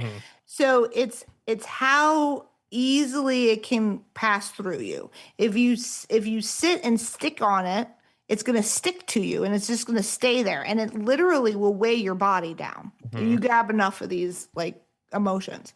So feeling it is allowing it to pass through you. So just if you recognize, like I said, it's energy, you need to feel it. Stop, stopping yourself and pushing it down, because it's just, I swear that's what gives us a lot of the diseases and issues that we Sweeping it have. under the rug, you know. It's just pushing it down until you're fully weighted by every freaking trauma. And I'll be honest, like I've had a lot of trauma, like my husband's grief, even though it was probably the hardest thing to work through, it was the easiest out of all the traumas I've had to deal with. So if I can alchemize, and be able to forgive people that have, created immense harm to me, anybody can freaking do it. And why would you want to hold on to that? Because if you do, you're the only one suffering. You're not, they say, what is it? Like anger is like you drinking poison and hoping it kills the other person. Yep. Yeah. So, letting it go is for you, not for them. They don't care one way or another, regardless of how you feel. Yeah. So why have it destroy you? Be better in spite of them. Show them that they are not going to hold you back, and that you're going to live a much better life than they could ever imagine for themselves. Because people in those states are going to get stuck in their cycles. Like people that are hurting other people, unless they do major changes in themselves, they're going to be miserable. Like their karma is going to be coming and cycling around. So you have the opportunity to take that energy that they put on you and change it into something good. I mean, if you think about it, just putting it in terms of like a computer, for example, like every single, I don't know I'm not super good with computers, but if you think about like a hard drive, for example, or a processor, even better, like a processor to a computer, you can have the 1988, Mac desktop. And then nowadays, you got the 2025 version of the Mac desktop, and you can do a lot more things on the newer one than you could the older one, just based on, the amount of data that it's able to Capacity. compute, that whole thing. And so you can do something really, really bad on your iMac, right? Like you can, I don't know, like I'm not even going to think of whatever the worst thing that you can do, but just imagine whatever the worst thing would be, right? And then you can also do something really amazing. You can do amazing things with a computer. It's just an engine, but all of it is just like you're working with energy, really, if you think about it. Like, and so the same scale that, the amount of bad things that you can do on a computer versus the amount of good things you can do on a computer, you can start a charity on a computer. You know what I mean? Like you can become an ordained minister on a computer. Like you can do almost anything, especially nowadays on a computer, but you can also do a lot of horrible shit on the computer. Right. And if all of it is just like computing power and energy, then just see it for that scale that it kind of is and kind of like relate it to your life. Because you're right, like this reality is so much more like a matrix or a simulation than most people even give it credit to. Whenever the Matrix came out, like back in the 90s, whatever was it, like 95 or 96 or something like that. I think. Was it 99? Okay. But whenever that movie came out, it got a lot of people thinking. And to be honest, I didn't even watch that movie until I was like 28, 29 or something crazy. Yeah, I saw it in the theater, dude. I know, I'm jealous of that. And just was blown away. I don't even think I understood the complexity of what the story was really trying. At that age, I think I was 10 or 11, something like that. But yeah, dude, that's a like I didn't understand that there was deeper meaning and symbolism until till I rewatched it. Right, like I rewatched them all. Like right around like when my husband was ill, we sat there and we watched all of them, and I started seeing all of the pieces to it. And I'm like, oh my God. And then after my awakening, I was like, I gotta watch it again and see if I can get more out of it. Isn't that interesting? Like it's crazy. Like every time you watch it, you find more pieces to it. And it feels like every time you awake or, that you're, gradually evolving a little bit, as the days and weeks and all that stuff goes by, you almost feel like you're looking at everything through a new set of eyes. Like literally, not even figuratively. Like I feel like there's a lot of things I'm learning again for the first time, which is so crazy. Like I still have my old brain, but I almost don't even have access to my old thoughts anymore. Right. Wow. So weird. Wow. That's an interesting thought. Yeah. I mean, of course, whenever I was a little kid and of course, like crazy things that happen, but you don't necessarily, like I don't anyway, I don't even remember how I used to think. Like it's super strange. Just like my processor was like I've swapped processors or something. And I almost feel like an alien. Into a completely different version. And that version of you doesn't operate that way. So you've shifted your game into a different, like I said, like if you had all your versions of you in a box, you've shifted so far away from that original version of you that they're totally different people. And when I've seen that, I've actually, like I said, I feel like even the same people are in your life, but even they're different. Yeah. You look at them differently for sure. Oh, yes, definitely. Like I used to look up to a lot of people, and now that I'm like kind of thinking how I do, I'm like, I don't know if I should be looking up to them as much anymore, No.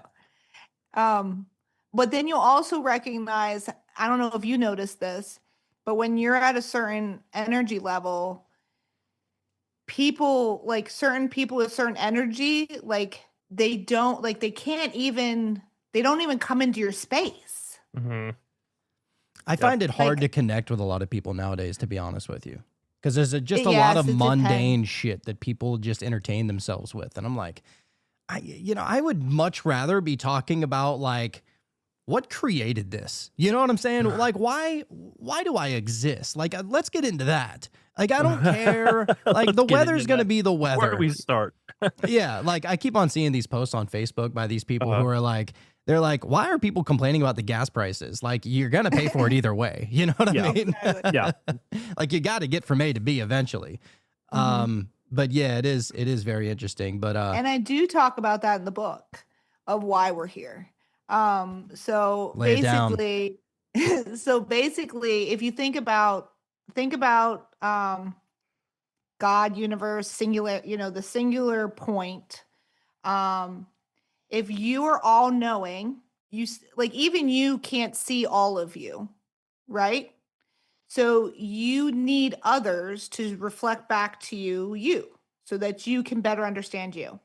So God, think about it. Think about even if God was a human. And I guess that's the best way to describe it because, you can't think, outside of what your capacity is. But if you were all alone all the time, knows everything, you're like, wouldn't that be boring? Mhm. Like, right? So the universe wanted to see how they would be in different roles. And then they build the opposite. So God built the opposite of him. So the shadow or Lucifer or whatever freaking thing you want to follow to see his mirror, to reflect back the opposite so he can identify who he is, because we only understand ourselves through contrast, right?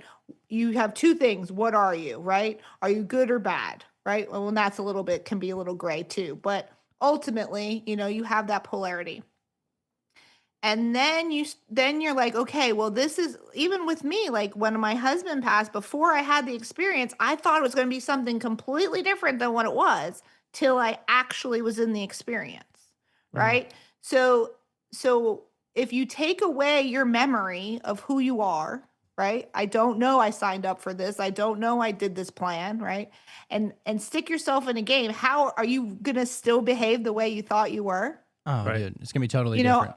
how would it be if I added these beliefs? It's almost like I don't want to say like a science experiment, but kind of like that, right? Like I Yeah. want to see, what if I put these things together? What if I did this? How would I grow here? How would this happen, right? So we're all here to help the collective, evolve and grow, but we're all individually trying to understand our own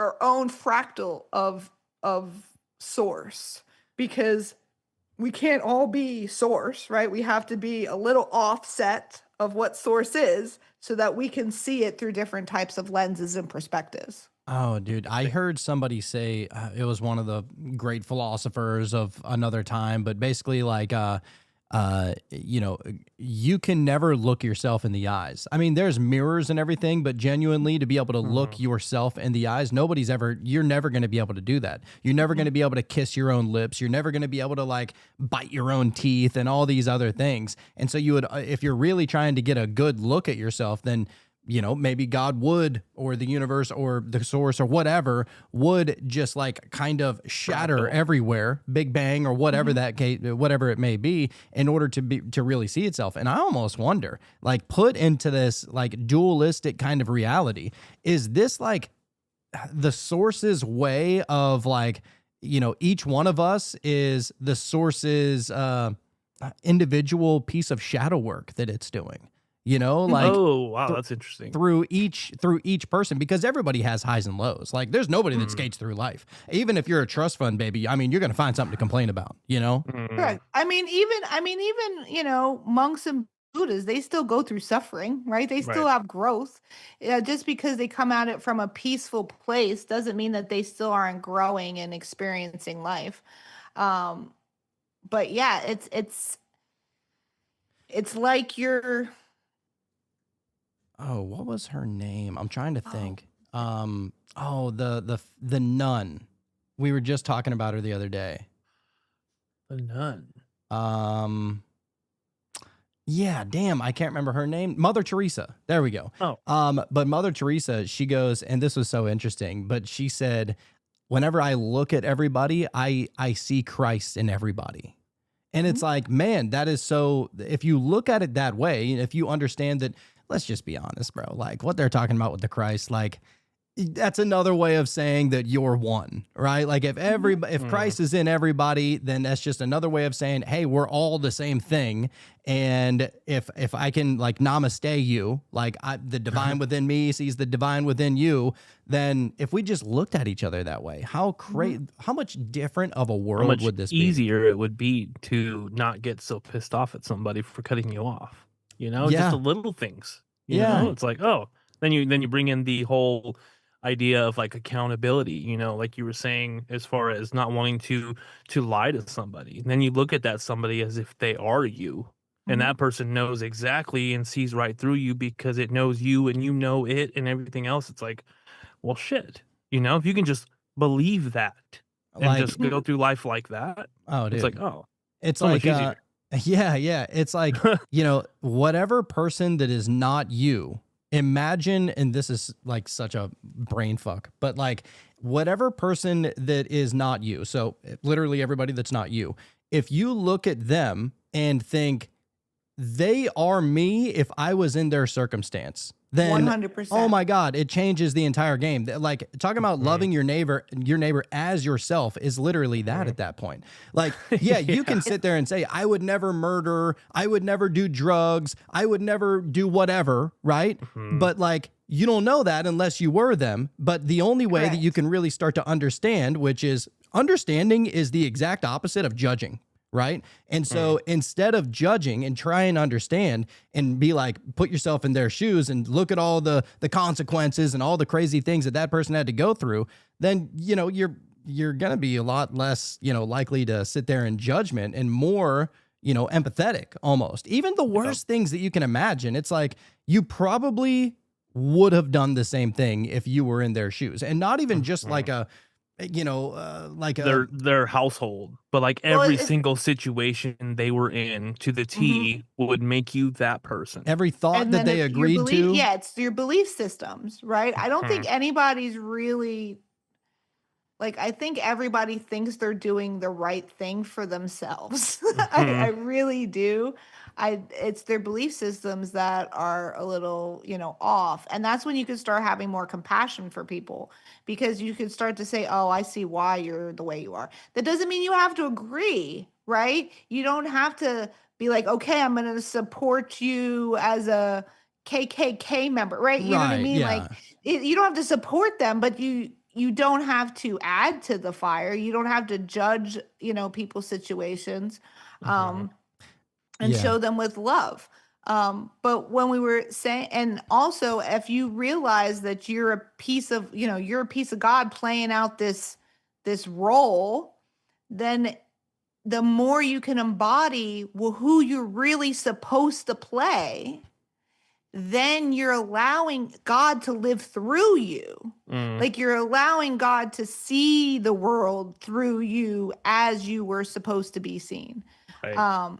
And I think that's where it really comes down to is are you living a life that God would want to live through you? Like, are you doing, do you love yourself that if you were God, you know what I mean? Like, Right. when people hate saying that, like when and I actually had there was a program in me when I'm like, yeah, I'm God, like I'm a piece of God, like people have like their egos like back up and they're like, wait a minute, you can't be God, you know what I mean? Like when Kanye West said I'm God, like people lost their minds. Yeah. But Come to find out though, he was like on some shit. Like, Yeah. But we all are. It's not that I'm special and you're not. Yeah. Well, and looking at it from like the video game kind of standpoint, if you just imagine, like, for example, like Street Fighter was one of my favorite games growing up, right? Like played it on the PlayStation. That was my shit. And I was addicted to it. But if you just imagine that, like, all right, today in this game, in this match, I'm going to be E Honda. You know what I'm saying? And like, I'm going to E Honda, I'm going to fuck somebody up because he's a big old bitch, right? And then the next, and then you win it. And you're like, you know what? I want something a little bit harder. I want some more of a challenge. And maybe you go with, I don't know, like, I mean, I wouldn't say that Ryu is like anything worse than E Honda, but let's just say that that's a step down, right? Or Nash or any of them. It's like every single character that you're portraying is exactly what you would do if you were them. And so everybody else, like, so now Sean, you're doing exactly what I would do if I was Sean in that sense. And it's like such a weird way to put it in a video game, but I think that's kind of the closest you can get as far as an analogy goes. Absolutely. I love Mario. Mario has always been my like nostalgia, you know. But if you really think about it, I love this analogy of it because what does he do? He eats mushrooms. Hell yeah. Yeah. He gets superpowers. Right. To save the feminine, right? From the lizard brain. Yeah. Yeah. Right? Yep. And the thing is, when you are playing, you don't care how many times Mario hits his head off the bricks. You don't care how many times he falls and hurts himself or, you know, dies, because you know that Mario's going to be able to be respawned and you're going to be able to try that level again. Well, that's kind of what we're doing. Like we're always able to correct and change and grow, or, you know, come back and try it again and do it a different way. So taking life a lot less seriously and realizing you're playing a game, like have more fun, you know, stop wasting time. Like time is the only thing that really allows us to be able to perceive this reality, because time really isn't real. And I got that reality check. This is something I don't share very often, but I'll share here. So when my husband passed, I wanted people to take pictures. I wanted somebody to take pictures because I didn't want to forget that moment where I'm saying my goodbyes and all that. So I had them take pictures, and during my goodbye, my psychic girlfriend called me on the phone. And of course I was busy, so I took my watch and I, you know, dismissed the call, but they captured her phone call on my watch in the picture with a timestamp. Later on, after he passed, you know, I texted her and said, you know, he's gone and blah, blah, blah. And later on, I find out that her call log says she called me like 25 minutes after the photo was taken. After the photo was taken. Yes. So my timestamp in my reality is she called me at like 9:10, and in her reality, she called me at like 9:35. Oh my God. Weird. So I have actual photographic, like in my phone, I have the proof that these two things happened at different physical times. And we were in the same time zone, because it wasn't like an hour, it was like 35 minutes or 20, whatever that is. But yeah, so that's where my brain was like, wait a minute, hold on. How? And so I'm going through the awakening, I'm getting all this crazy, you know, other information. And I'm like, okay, so then time is just how you perceive it. It's not exactly the way we think it is. And sometimes that time can shift based on the way you're experiencing it. I've had times where I've been able to like literally feel like time was slowing down. And then there's times where, you know, time feels like it's really fast. But it's just your perception of it. Your experience with it. Yeah. Yeah, I think we had an experience with that actually at one point. We did a meditation. I think the meditation was 15 minutes long. Based on what time we started, our guest said actually that there was like 10 minutes lost or something like that. I didn't get to look at it and see it to have that experience of knowing for sure like what happened, but for sure there was like 10 minutes that was like just unaccounted for. And I was like, wait, what? Dude, you know, like, and that just goes back to what you were saying as far as we all have our own reality. You know, how else can you explain that? Just existing outside of time in general. Right. And it's all an illusion anyway, you know. And I can't tell you how many times where I don't even know what time it is, but I'll just like, oh, I think it's probably this time. And then I'll go look and I'm like spot on, you know, and it's like, how did I know that? Oh, you dude. know? Yeah, I keep a timer. So whenever we're recording, just so I know like how long we've been going, so we don't get too lost, and maybe we go for 3 hours and I wasn't planning on keeping you that long or something like that. Yep. And I'll keep a timer on it. And almost every time I look down at it, it's like 1 hour and 11 minutes, 1 hour and 44 minutes, or 33 minutes. It's always like something crazy. Not whenever I try to do it, but just like almost like I had half a thought to even look at the time, you know, like almost not even on purpose. And it's just like the craziest thing about how it all I get just that a lot.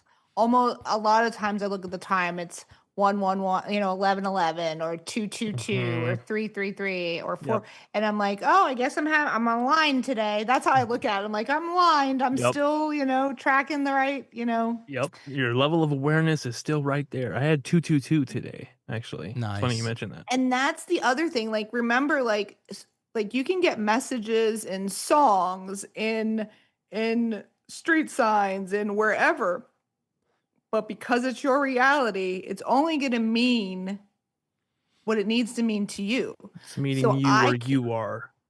I can't tell you how to interpret your reality. I Mhm. can show you how to look for things and how to give them meaning for you, but they're ultimately yours. Mhm. You know, I get a lot of message through songs. Mhm. Where I'm at, what I need to know, or just sometimes it's just a boost, like a hey girl, you got this kind of thing, Mm. Um, Dude, so did you ever wake up with a song in your head? wake up, I don't know about wake up. I get random songs in my head. Sometimes I don't even know what the words are. Like I start humming it and I'm like, wait a minute, I know what and I go to my husband, I'm like, what is this song? And I Yeah, start yeah. trying. Sometimes he can figure it out. Sometimes my humming ain't that great. But It's so weird whenever it but just yeah, happens like out of nowhere like that. Like just but this then I'll morning. get the words. Sometimes I'll get the words and I'll be like, oh, isn't that interesting? Is that what I need to know right now? Right. Yep. Like Just look into the yeah. lyrics. Yeah, at that point. And Mhm. somebody told me that because I've almost my entire life I've been waking up just about every day with a song in my head. As like the moment I wake up, there's a song that like I was listening to or I was singing in my dream and it carried over to the time that I woke up. I don't know why it happens. And I I hope it's don't a good one. maybe it's like a psychic thing. I don't know, but It might be. I hope so. But She's this asking morning, what was one of the songs that you Is it good remembered. I songs? Like it's not like an apocalyptic song. usually it's songs that like I haven't heard in forever. Like this morning, like I'm not gonna lie, it's Christmas in this house all year long. Like I want to listen to Christmas music all the time, but it had been a while since I listened to Christmas music, and so whenever I woke up, I was singing like a Michael Bublé Christmas song in my head, and I Mhm. was like, I haven't even listened to that in probably months, at least. And, we're coming up on the Christmas season and super excited and everything. And then I wake up with that song and I'm like, and at first you don't even notice that it's in your head. It's kind of like playing in the background, and then like you catch yourself, maybe once you had a sip of coffee or whatever. And yeah, it was just the craziest thing. And I didn't even bother looking into the lyrics to see how it pertains to my life. Somebody told me that. They were like, all right, if that happens, maybe there's a message in that song. Go look at the lyrics and see what it's saying. And there could be some kind of message from the other side, in those It songs. could be Mm. that, or it could also be if it's a song that's significant value, like it's the song from your wedding or the song from it has like actual meaning to it. It Mhm. might be connecting you with that person or a message from that memory or but it's all about you to decode it because it's a game. Like it's like decode your game because it's constantly trying to tell you stuff. Oh, dude, especially if life has no meaning other than what you apply to it. There you go. I think That's, that's what we're So saying here. yeah. yeah. So what do you want to apply to it? Right. That's Like great. Yes. you're the creator. Create something that's worth it. Like Mhm. create something that you want to be happy to get up and do. And I always tell people not doing something is still a choice. Mm-hmm. Mhm.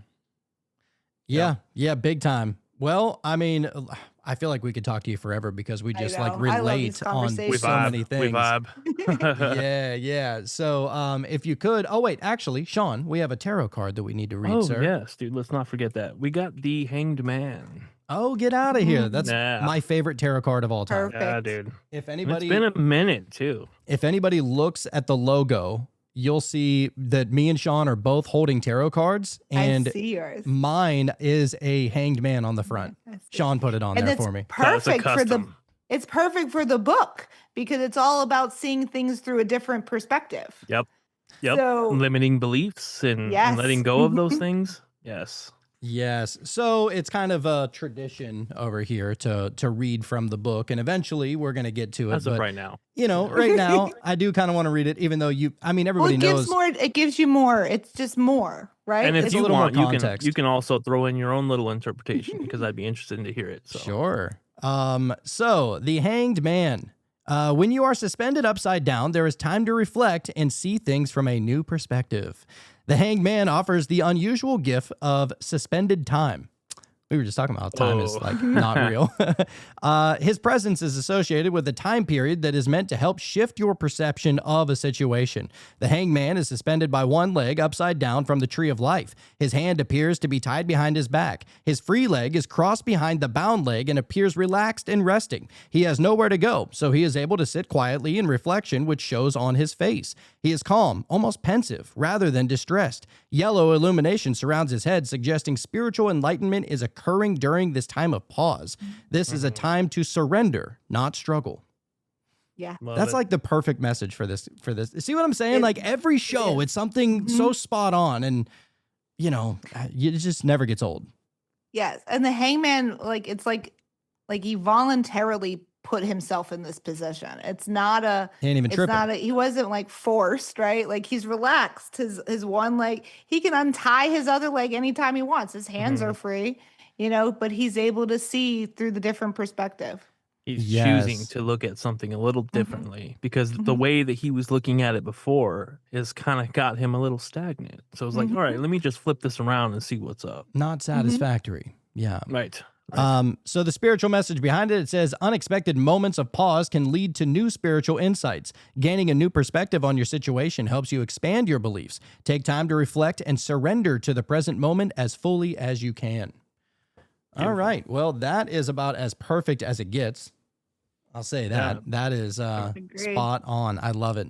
And so, look, if anybody wants to be able to reach out to you, how would they be able to find you, your book, and all your social medias and everything? Sure. So my website is infinitemindsetcoaching.org. You can go on there if you want to book a session, a free discovery call. I have the book, links for the books in there. My social media for the Infinite Mindset Coaching is Infinite Mindset Coaching. But most of the stuff I do social media wise is Joann Marchese, Marchese, .infinite mindset on Instagram. That's probably where I'm the most active. I have the TikTok and all the other stuff, but Instagram seems to be my platform of choice. Perfect. All right. Well, look, we're going to put all those links down in the show notes to your book and to your website and everything else. We're going to have that down there so everybody can just kind of like super hyperlink their way over there, and it'll make it a little bit easier for people to come check you out. But yeah, we really appreciate you coming on the show. It's a very enlightening conversation and lots of fun. Look, thank you so much. Love the energy. Yeah. Once again. Yeah, of course. Thank you. So right now, what we're going to do is we're going to get over to the meditation. But before we do, we want to say, look, if you want to be able to get these shows a couple of days in advance, you want to be able to listen to the shows completely commercial free, you want to be able to actually see the video rather than just listen to it, the best place to be able to go and do it and support us would be able to go to patreon.com/metamystics. That link is down in the show notes below. If you just want to be able to get the shows a couple of days in advance and all the other things, then we have a tier that is $3.33. But if you want to be able to join us every Wednesday night at 9 p.m. Central for the Wonder Wednesday show, that's our live show that we do every single Wednesday night for all of the wild mystics out there, then we have a tier for that. It's the Wonder Wednesday tier. It's $8.88 a month. And a great thing about Patreon is that if you sign up over there, if you sign up for an entire year, you get 3 months free. It's awesome. It's like, a great deal. You're paying for 9 months, you get 12. It's a beautiful gift. But if you just want to dip your toes in the water and see what it feels like, maybe you just want to come on the live show and say, hey, Sean, you are one sexy beast, and that's all I got to say about that. Then you can sign up for an entire week for free and then cancel it literally on the 6th day. You ain't got to pay nothing. It's a great thing that we're really trying to promote out there. And, if you like it, then stay a while. We would love to have you. The water's warm, get in. The water is warm. Energy's good. Energy is good. Yes. So, yeah, I guess with that being said, if Joann Marchese came here and she taught you anything, it's that you don't know what you don't know. So don't just get weird. Stay weird. All right. That was a good Pretty one. nice, right? Yeah. Yeah. I felt like I just like woke up from a nap. I Mhm. legit felt like I was dreaming. It was pretty weird. Yeah, dude.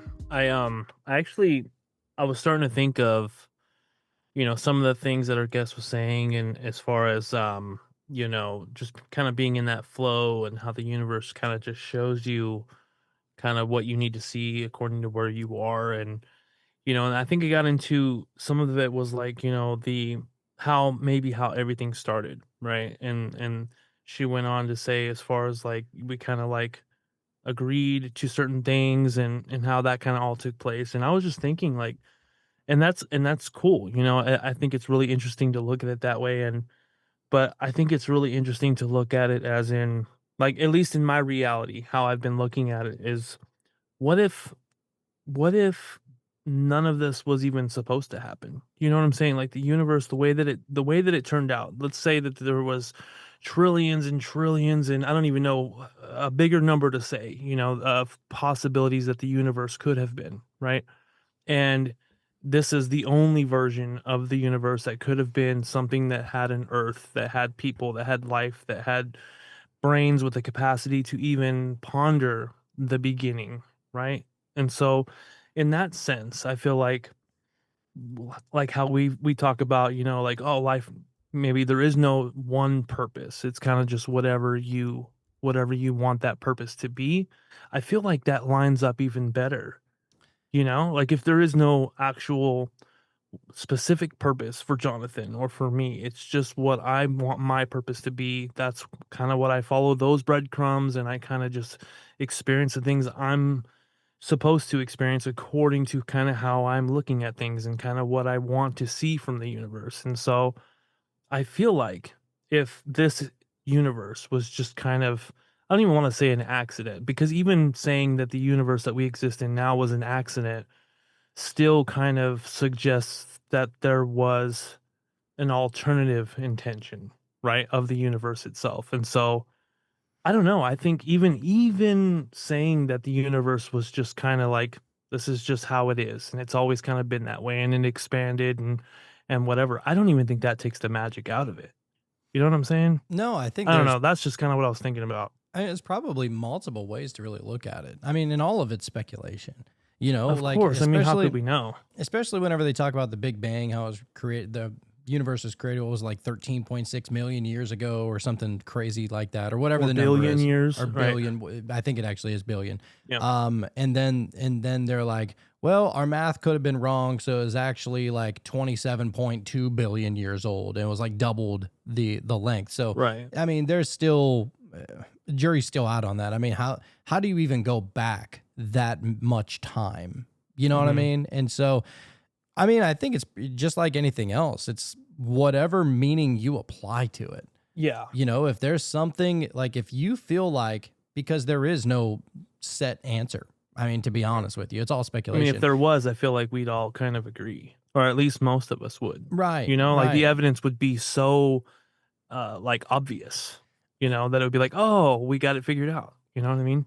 Well, and yeah, and it very well could have just existed forever. Maybe, and then there's some people that suggest that, like, maybe we don't even exist, and we're just like experiencing the reality as if our universe got sucked into a black hole or something like that. I mean, And I it's don't all, think we would know if that was the case. that's How what I'm could we saying. know? And there's Right. no way of knowing. And so Mhm. I don't know. I think that it's really up to whatever fits best for you. Like, I Yeah. like to imagine that, mainly well, I just watched Avengers Infinity War earlier again for like the Yeah. 100th time.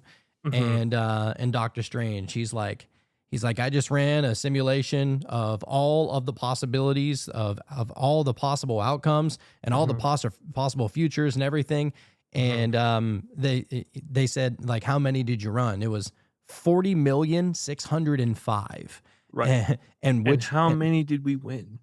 just one. Right. And maybe it is something like that. Yeah. Like maybe there is only one way. Maybe there's a million different ways. I mean, Yeah. maybe there are 40 million different possibilities of how life really pans out, but everybody meets in the end the same place, kind of thing. You Right. know, I mean, and look, if time is an illusion, we're talking about like a human physical thing as far as even the universe, as far as time goes. I mean, it Yep. doesn't even pertain to exactly what we are. I mean, and if we believe that, you know, energy can't be created nor destroyed, then that means that we exist literally for infinity. So there's not even a number that you can put on that. So even whenever the universe And was always created, have. right, that's what I'm saying. Even whenever Yeah. the universe was created, that's just whenever like physical time it was created. You Right. know? So that's not even when we were created, because if we're energy and we can't be created or destroyed, then that means that we have always and will always exist. So it goes even beyond the Big Bang or when the universe started, because the universe is just the material manifested reality. It's a Of our reality that we senses. find ourselves in. Right. It's not the be all end all kind of thing. Right. I don't think.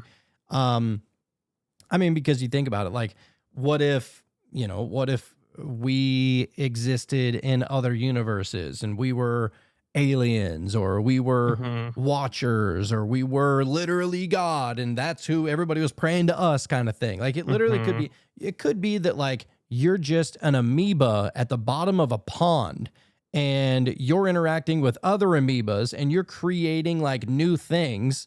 You know what I mean? Like evolutionary style or whatever.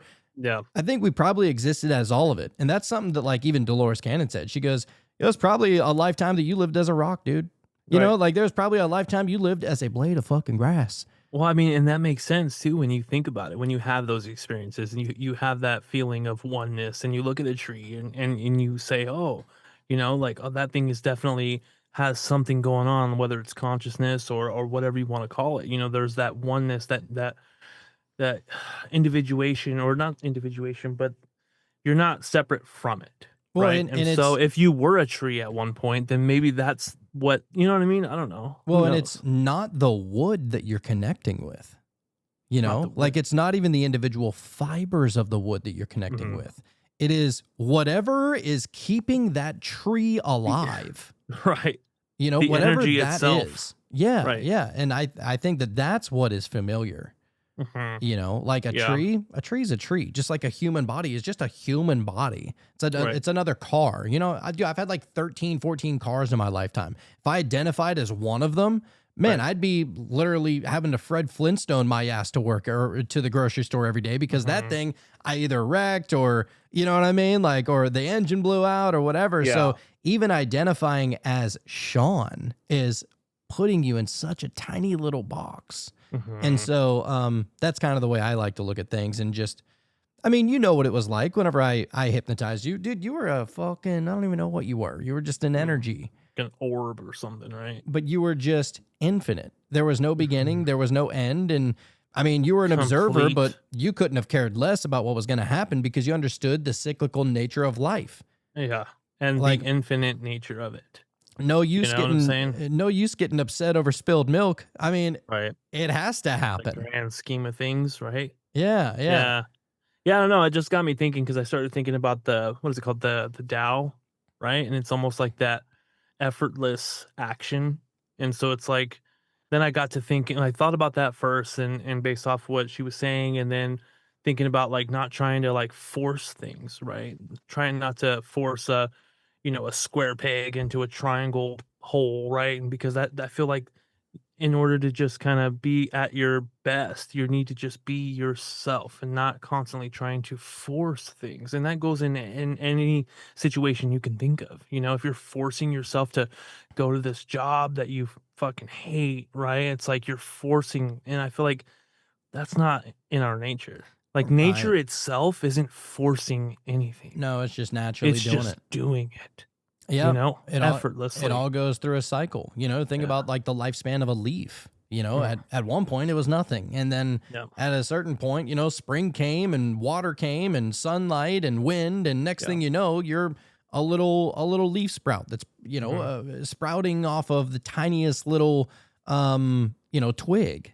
Right. And I'm sorry, do go ahead. Go No, I ahead. was just going to say, and eventually you're going to go through that cycle. Fall's going to come. You're going to die. It falls back down to the ground. And eventually that sediment that, forms at the bottom of the ground, not even just sediment, but, the whatever the forest floor, right? And that is ultimately what helps preserve the land and the dirt and all the different nutrients and all the bugs and everything else until eventually that life next cycle season. comes back around again. Right. And wouldn't you know it, there's more leaves that show up. Right. Yeah, yeah. So I was just thinking, like, how cool actually to think about it in that way. Not that you have to necessarily take that on as a belief or what have you. But as far as like life not even being like the purpose of the universe. You know what I mean? Like you look out and you don't see a whole lot of life. Everything's just kind of, you see energy, you see, stars and things like this. But as far as life as we know it, like humans and animals, and you don't see that. And so it almost seems like life itself wasn't the purpose or the ideal plan for the entire universe to get Yes. here we are. Yeah. And so when you think about it that way, you almost transmute it and say we are here in spite of the universe not necessarily specifically planning us. Well, We're just here we are. and You know what I mean? all of the energy that has ever been is all that there will ever be. Yeah. Mm-hmm. So like, because there's no such thing as non-existence.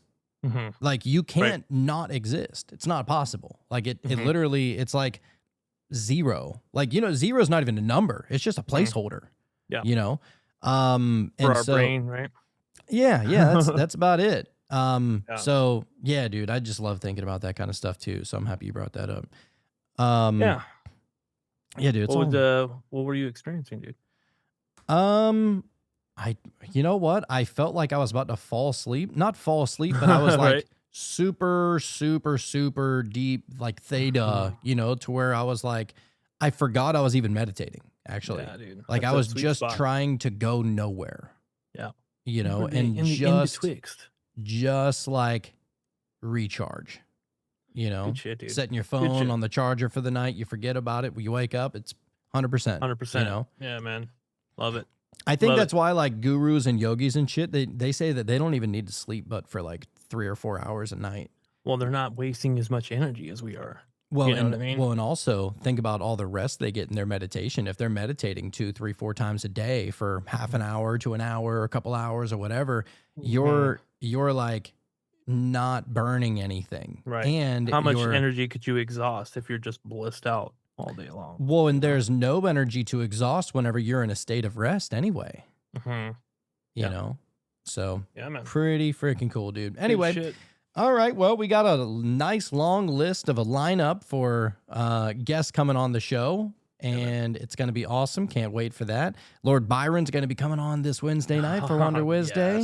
Yes. So be on the Excited. lookout for that. That's going to be a fun one. Mm. And many more awesome guests coming in the future. So yeah, we'll see y'all on the flip side.